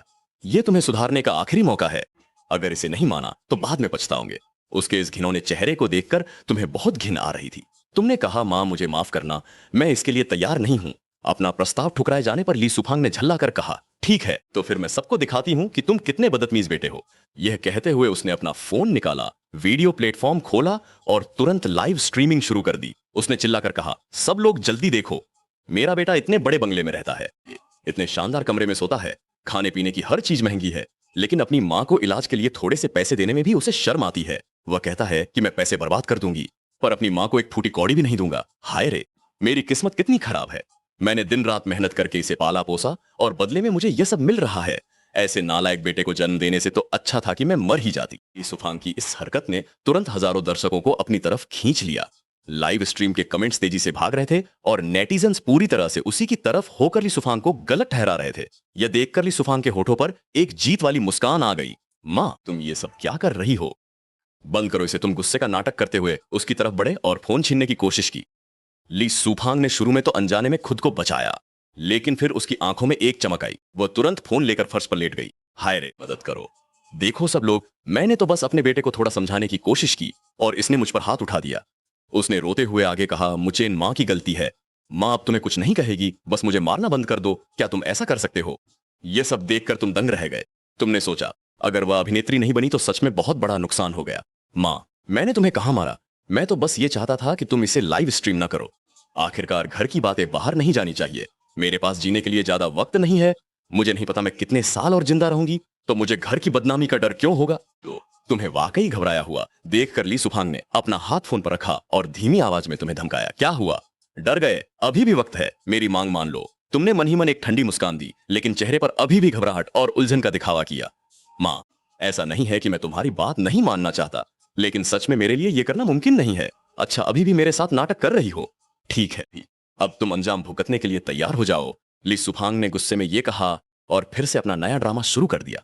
अरे मेरी कमर, इसके मारने से ऐसा लग रहा है जैसे मेरी हड्डी टूट गई हो। बहुत दर्द हो रहा है। वह जमीन पर लोटपोट हो रही थी, लेकिन फिर भी उसने अपना फोन हाथ में ऊपर उठा रखा था ताकि वह अपना दर्द भरा चेहरा दर्शकों को दिखा सके। यह देखकर तुम एक कदम और आगे बढ़े और कहा, माँ तुम जमीन पर मत लेटो, फर्श बहुत ठंडा है। जो भी बात है चलो शांति से बैठकर सुलझा लेते हैं। बात खत्म होते ही जैसे ही उसने हाथ बढ़ाकर उसे खींचने की कोशिश की, ली सुफेन भला कब रुकने वाली थी। उसने झटके से उसका हाथ झटक दिया और जोर जोर से दहाड़े मारकर रोने लगी। वह चिल्लाने लगी, ओह मेरे भगवान! माँ, जरा देखो अपने इस लायक बेटे को, यह मेरे साथ ऐसा बर्ताव कर रहा है। क्या तुम्हें अपनी मौत का दुख नहीं होगा? मैंने इसे पाल पोस कर बड़ा किया, लेकिन शुक्रगुजार होने के बजाय यह मुझे अपनी माँ को ही मार डालना चाहता है। उसने मन बना लिया था कि अगर शाओ चूशेंग उसकी बात नहीं मानेगा तो वह उसे पूरी तरह बदनाम करके रसातल में धकेल देगी। लाइव स्ट्रीमिंग की स्क्रीन पर लगातार कमेंट्स की बाढ़ सी आ गई थी। लोग तुम्हें एक नीच इंसान बताकर गालियां दे रहे थे। यहां तक कि कुछ लोग पुलिस को फोन करके तुम्हें जेल भिजवाने की कोशिश भी कर रहे थे। उसी समय शाओ चूशेंग और सूरो अपनी कार में वहां पहुंच ही रहे थे। असिस्टेंट के बताने पर उन्होंने भी यह लाइव स्ट्रीम देख ली। सूरो ने अपनी भौहें सिकोड़ते हुए गुस्से में कहा, भला कोई मां अपने ही बेटे को इस तरह सबके सामने जलील करती है? क्या ली सुफेन का दिमाग खराब हो गया है? मुझे तो लगता है कि यहां आने के पीछे उसका मकसद कुछ और ही है। शाओ चूशेंग बगल में चुपचाप बैठा था, लेकिन उसकी आंखों में गहरी नफरत और गुस्सा साफ झलक रहा था। कार में बैठा हर कोई इतना डरा हुआ था कि किसी की सांस लेने की भी हिम्मत नहीं हो रही थी। तनावपूर्ण माहौल में ड्राइवर ने एक्सीलेटर को पूरी तरह दबा दिया और कार तेजी से दौड़ पड़ी। दूसरी तरफ मु शाओचुआन अपने फोन को पकड़े इस कदर हंस रहा था कि उसकी आंखों से आंसू निकल आए थे। इस समय लाइव स्ट्रीम में दर्शकों की संख्या 10 लाख के पार पहुंच चुकी थी। कमेंट्स में हर तरफ बस तुम्हें गालियां दी जा रही थी। यह मंजर देखकर उसे अपने पूरे शरीर में एक अजीब सी खुशी महसूस हो रही थी। मु शाओचुआन बुदबुदाते हुए बोला, भैया अब तो तुम वाकई में इतिहास के सबसे बड़े गुनहगार बन गए हो। वह साथ ही साथ एक फेक अकाउंट से लाइव स्ट्रीम में भड़काऊ कमेंट्स भी कर रहा था। उसके चेहरे पर मुस्कान और भी ज्यादा शैतानी होती जा रही थी। उसने कहा, भैया अब तुम अपनी पूरी जिंदगी में कभी खुद को निर्दोष साबित नहीं कर पाओगे। तभी जब ली सुफेन नेटिजन्स की सहानुभूति बटोरने में पूरी तरह मशगूल थी, अचानक कमरे का दरवाजा एक जोरदार लात के साथ धड़ाम से खुला। शाओ चूशेंग और बाकी लोग दरवाजे पर आ पहुंचे। शाओ चूशेंग की गंभीर आवाज सुनकर ली सुफेन घबरा गई और वह अपना नाटक करना भी भूल गई। पिताजी, मिसेज शाओ, मुझे माफ कर दीजिए। मुझे लगता है मैंने मामला और बिगाड़ दिया है। तुम हालात को भांपते हुए सबसे पहले आगे बढ़े और माफी मांगने लगे। सू रो ने तुम्हारी तरफ एक अजीब नजर डाली और फिर जमीन पर बैठी ली सुफेन को ठंडी निगाहों से देखा। ली सुफेन को जैसे तैसे उठाया गया। उसने एक आह भरी और कहने लगी, मिस्टर शाओ, मैं आज यहां हंगामा करने नहीं आई हूं। बस मेरा बेटा मुझे बहुत दुखी कर रहा है। ली सुफेन ऐसे दुख भरे चेहरे के साथ बात कर रही थी मानो तुम वाकई में कोई बहुत बड़े पापी या नालायक औलाद हो। लेकिन उसकी यह बात सुनकर सूरो को हंसी आ गई। तुम अभी पूरे 18 साल के हुए हो, तुम उसे क्या ही हुए दे सकते हो। लेकिन ली सुफेन ने पूरे आत्मविश्वास के साथ जवाब दिया, अगर मैं बेबस नहीं होती तो उससे पैसे क्यों मांगती, और वैसे भी मेरा मकसद तो उसे सही शिक्षा देना है ताकि वह एक मतलबी और पत्थर दिल इंसान न बने। पैसे मांगने के अपने इस घिनौने काम को शिक्षा का नाम देते हुए देखकर सूरो को बहुत घिन आ रही थी। उसने कहा, पैसे न मिलने पर तुम वीडियो बनाकर उसे ऑनलाइन बदनाम कर रही हो। यह शिक्षा नहीं है, तुम तो उसकी जिंदगी पूरी तरह बर्बाद करना चाहती हो। ली सुफेन ने जोर देकर अपना बचाव किया। मिसेज शाओ, आप ऐसा कैसे कह सकती हैं? मुचेन आखिरकार मेरा अपना बेटा है, मैं उसे बर्बाद क्यों करूंगी? सूरो ने ठंडे लहजे में कहा, भले ही तुम उसे शिक्षा देना चाहती हो, लेकिन अब मुचेन शाओ परिवार का हिस्सा है, तो तुम्हें इतनी बड़ी मुसीबत उठाने की क्या जरूरत थी कि सीधे घर पर आ धमको? ली सुफेन ने जवाब दिया, भले ही वह अब शाओ परिवार की है, लेकिन यह सच नहीं बदल सकता कि मैं उसकी सगी मां हूं। अगर मैं मुश्किल में हूं तो क्या उसका फर्ज नहीं बनता कि वह मेरी मदद करे? ली सुफेन के मुंह से सगी मां शब्द सुनते ही माहौल और तनावपूर्ण हो गया। मन ही मन सूरो ने ठंडी आह भरते हुए सोचा कि जहरीले सांप भी अपनी औलाद को नहीं खाते। फिर पिछले जन्म में उसने इस चुड़ैल ली सुफेन के असली चेहरे को इतनी देर से क्यों पहचाना? सुफेन की बेशर्मी भरी बातें अब सूरो के सब्र का बांध तोड़ रही थी। खासकर एक मां होने के नाते ऐसी बातें सुनकर उसका बदन गुस्से से कांप रहा था। सूरो चिल्लाई, वो अभी बच्ची है, तुम उसे पैसे लाने के लिए कहां भेजोगी?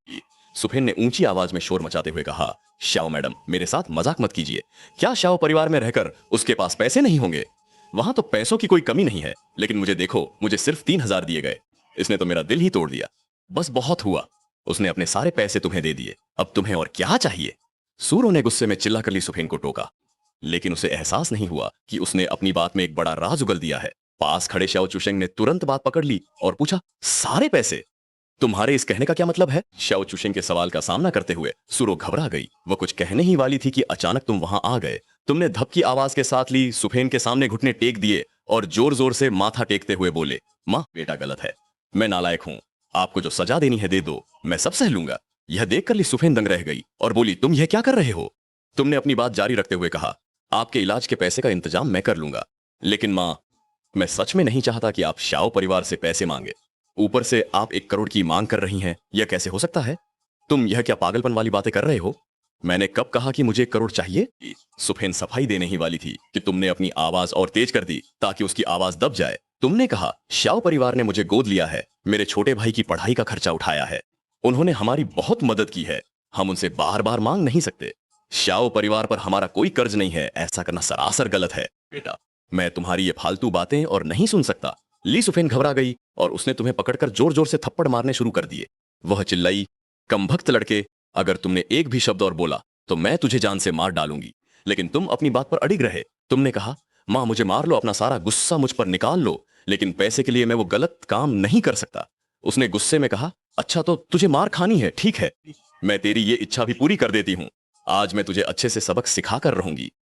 इतना कहते उसने अपने दोनों हाथों से पूरी ताकत लगाकर तुम्हारे चेहरे पर थप्पड़ बरसाने शुरू कर दिए। तुम्हारा चेहरा देखते ही देखते सूजकर लाल हो गया, लेकिन ऐसा लग रहा था जैसे उसे रुकने का कोई इरादा ही नहीं है। यह देखकर सूरो ने तुरंत जोर से चिल्लाकर कहा, तो ये बात है, कुछ लोग इतना शोर शराबा इसीलिए मचा रहे थे ताकि वे शाओ परिवार से पैसे ऐंठ सके। पैसे चाहिए थे तो सीधे मांग लेते, ये सब नाटक करने की क्या जरूरत थी? बीमारी के नाम पर 1 करोड़ की मांग करना, क्या तुम्हें वाकई लगता है कि हम शाओ परिवार के लोग बेवकूफ हैं और हमारे पास बहुत पैसा है? इस समय भले ही तुम मार खा रहे थे, लेकिन तुम्हारा मन अंदर से खुशी से झूम रहा था। तुमने चुपके से सूरो को अंगूठा दिखाया, जैसे कह रहे हो कि बहुत बढ़िया, और बोलो। रो की इन बातों ने ली सुफेन की छवि एक लालची मां के रूप में पेश कर दी थी। ली सुफेन यह सुनकर घबरा गई और उसने तुरंत मारना बंद कर दिया। वह सफाई देने लगी, नहीं, ऐसा नहीं है, ये लड़का झूठ बोल रहा है, मैंने 1 करोड़ नहीं मांगे। तभी शाओ चूशेंग ने भी बात काटते हुए कहा, अगर तुम्हें वाकई कोई परेशानी थी तो तुम मेरे पास आ सकती थी, मैं मदद जरूर करता, लेकिन तुमने जिस तरह से ये सब किया वह बिल्कुल गलत है।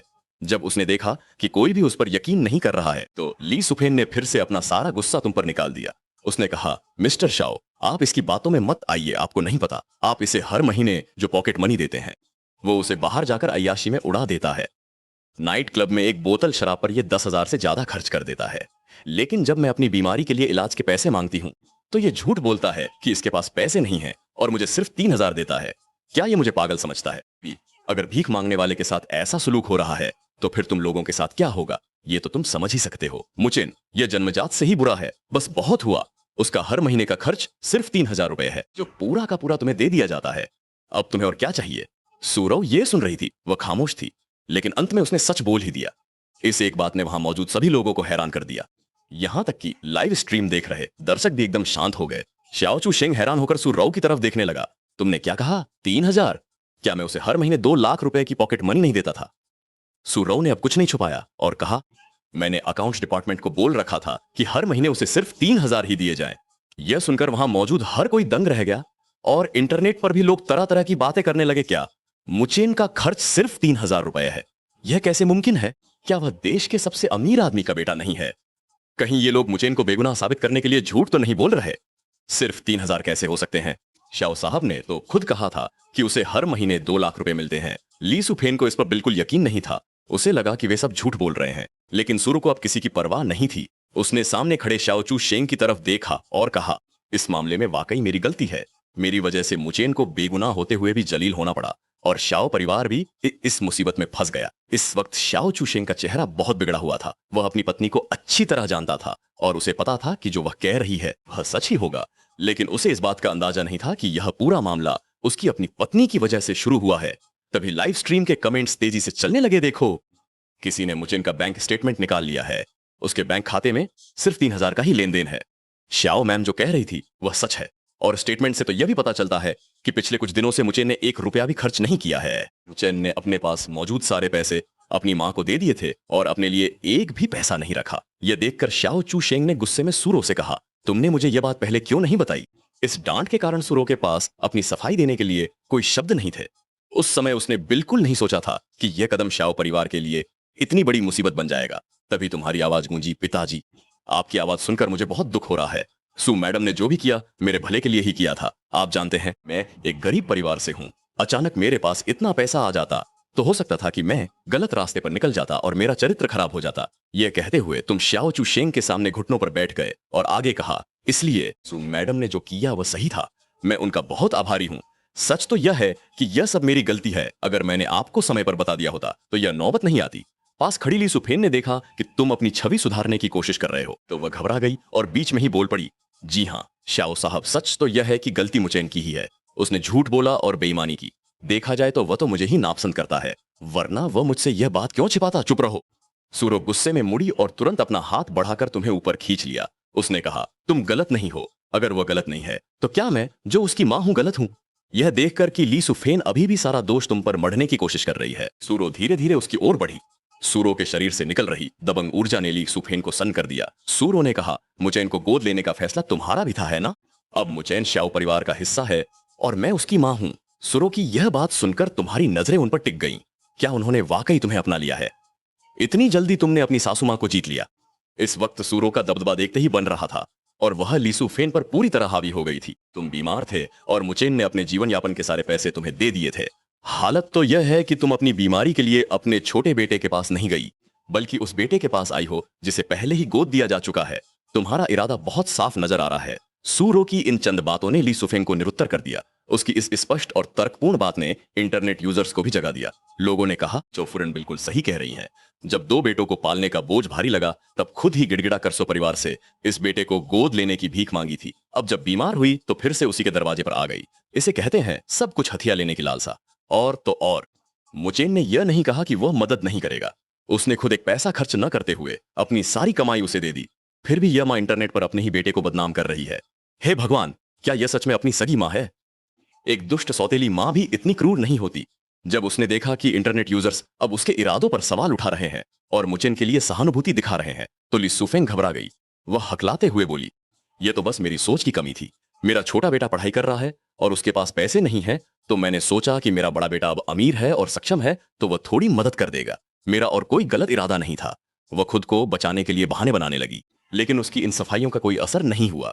तभी ली सुफेन का दिमाग घूमा और वह अचानक तुम्हारे सामने गिर पड़ी। मुचेन, तुम ही मां की तरफ से सबको समझा दो। मैं तुम्हारी सगी मां हूं। दुनिया में भला कौन सी ऐसी मां होगी जो अपने ही बच्चे का बुरा चाहेगी? तुम तो मुझे माफ कर दोगे, है ना? तुमने सामने पड़ी इस बेशर्म औरत को देखा और अपने मन की घृणा को दबाते हुए कहा, मां मैं आपसे नाराज नहीं हूं। ली सुफेंग ने राहत की सांस लेते हुए कहा, अगर तुम मुझसे नाराज नहीं हो तो ठीक है। जल्दी से उन साहब और बाकी लोगों को समझा दो कि मेरे मन में कोई खोट नहीं है। तुमने उस वक्त बड़ी मुश्किल में होने का नाटक किया। यह देखकर ली सुफेंग रोते हुए चिल्लाने लगी, मैं अनपढ़ हूं, एक गांव की साधारण महिला हूं। मैं तो बस अपनी बीमारी के दर्द से छुटकारा पाना चाहती हूं। मैं ये सब कैसे सोच पाता? मेरे पास और कोई रास्ता ही नहीं था, इसलिए मुझे ऐसा करना पड़ा। मेरी कमर में इतना तेज दर्द है कि मैं अपना रोज का काम भी नहीं कर पा रहा हूं। ऐसा कहते हुए उसने फिर से दर्द का नाटक करना शुरू कर दिया। ओ, मेरी कमर दर्द के मारे तो मेरी जान ही निकल रही है। तभी शाओ चूशेंग ने रौब से अपनी बात रखते हुए इस तमाशे को रोक दिया। मैं तुम्हारे अस्पताल में इलाज का इंतजाम करवा दूंगा और सारा खर्चा मैं उठाऊंगा। ये सुनते ही ली सुफेन ने तुरंत अपने चेहरे से थोड़े बहुत आंसू पोंछ लिए और बार बार कहने लगी, शुक्रिया शुक्रिया श्याओ साहब, मुझे पता था कि आप साक्षात भगवान हैं। लेकिन तभी श्याओ चूशेंग ने अपनी शर्त सामने रख दी। मूचेन अब मेरा बेटा है, आगे से तुम उसके पास दोबारा नहीं आओगी। यह सुनकर ली सुफेन झिझक गई। उसे लगा कि अगर मूचेन से उसे अलग कर दिया तो उसकी सोने का अंडा देने वाली मुर्गी हाथ से निकल जाएगी। श्याओ चूशेंग ने आगे कहा, अगर तुम नहीं मानती तो कोई बात नहीं, लेकिन फिर मैं कानूनी रास्ता अपनाऊंगा। इस दौरान जो कुछ भी हुआ है मैं उसकी एक एक करके जांच करवाऊंगा और हमारे सम्मान को जो नुकसान पहुंचा है उसका हर्जाना भी लूंगा। श्याओ चूशेंग की बात पूरी भी नहीं हुई थी कि ली सुफेन बुरी तरह डर गई और उसने झटपट बात काटकर हामी भर दी। ठीक है, मैं मानती हूं। हालांकि मन ही मन वो अभी भी चालें चल रही थी कि जुबान से ही तो हाँ कहा है, कोई लिखा पढ़ी तो हुई नहीं है। आखिर मुचेन जब तक अपनी किस्मत पर यकीन रखता है वह हमेशा के लिए ओल्ड मू परिवार का ही बेटा रहेगा। जब मौका मिलेगा वह उसके मर चुके पिता का नाम लेकर उसे फिर से ढूंढ लेगी, तब उसे कौन रोक पाएगा। उसे राजी होते देख श्याओ चूशेंग ने फौरन आदेश दिया, झांग जी, इन्हें बाहर छोड़ाओ। जी सर। झांग जी ने तुरंत ली सुफेन को पकड़ा और बाहर ले जाकर दरवाजा जोर से बंद कर दिया। फिर सफाई कर रहे लोगों से कहा, जल्दी से विला की सफाई और डिसइंफेक्शन करो, कहीं कोई कीटाणु न रह जाए।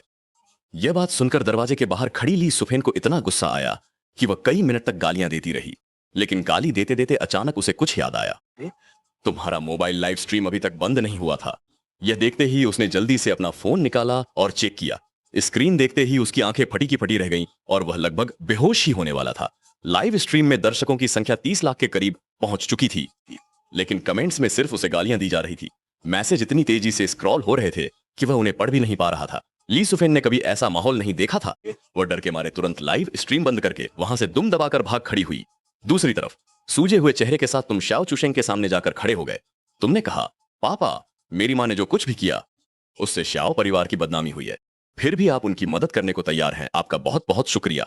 श्याओ चूशेंग ने तुम्हें देखा और एक लंबी आह भरी, बेवकूफ बच्चे, तुम मुझे कुछ बताते क्यों नहीं।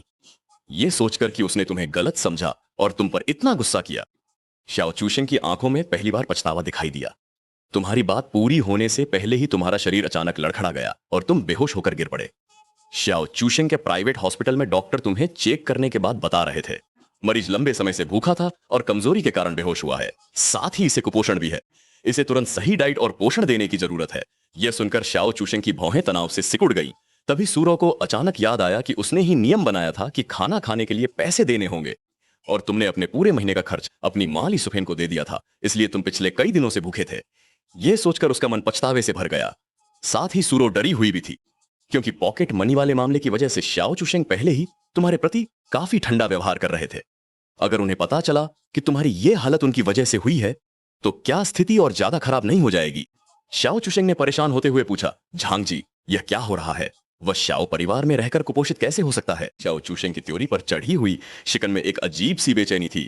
झांग यिंग ने एक बार सुरो की तरफ देखा और जल्दी से जवाब दिया, शायद यह बीमारी उस यान नाम के लड़के की वजह से पहले से ही थी। श्याओ चूशेंग ने इस बारे में ज्यादा नहीं सोचा। ली सुफेन का चेहरा देखकर ही पता चल रहा था कि वह मुचेन को कुछ भी अच्छा खाने को नहीं देगी। श्याओ चूशेंग अभी कुछ और पूछने ही वाले थे कि तभी बिस्तर से एक धीमी और कमजोर आवाज आई। सब लोग तुरंत बिस्तर के पास भाग गए। आचेन, तुम जाग गए, क्या कहीं कुछ तकलीफ हो रही है। श्याओ चूशेंग ने फिक्र भरी नजरों से तुम्हारी तरफ देखा। इस अपनापन भरे संबोधन को सुनकर तुम एक पल के लिए हैरान रह गए। फिर तुम उठकर बैठ गए और मुस्कुराते हुए अपना सिर हिलाया। पापा, मैं बिल्कुल ठीक हूं।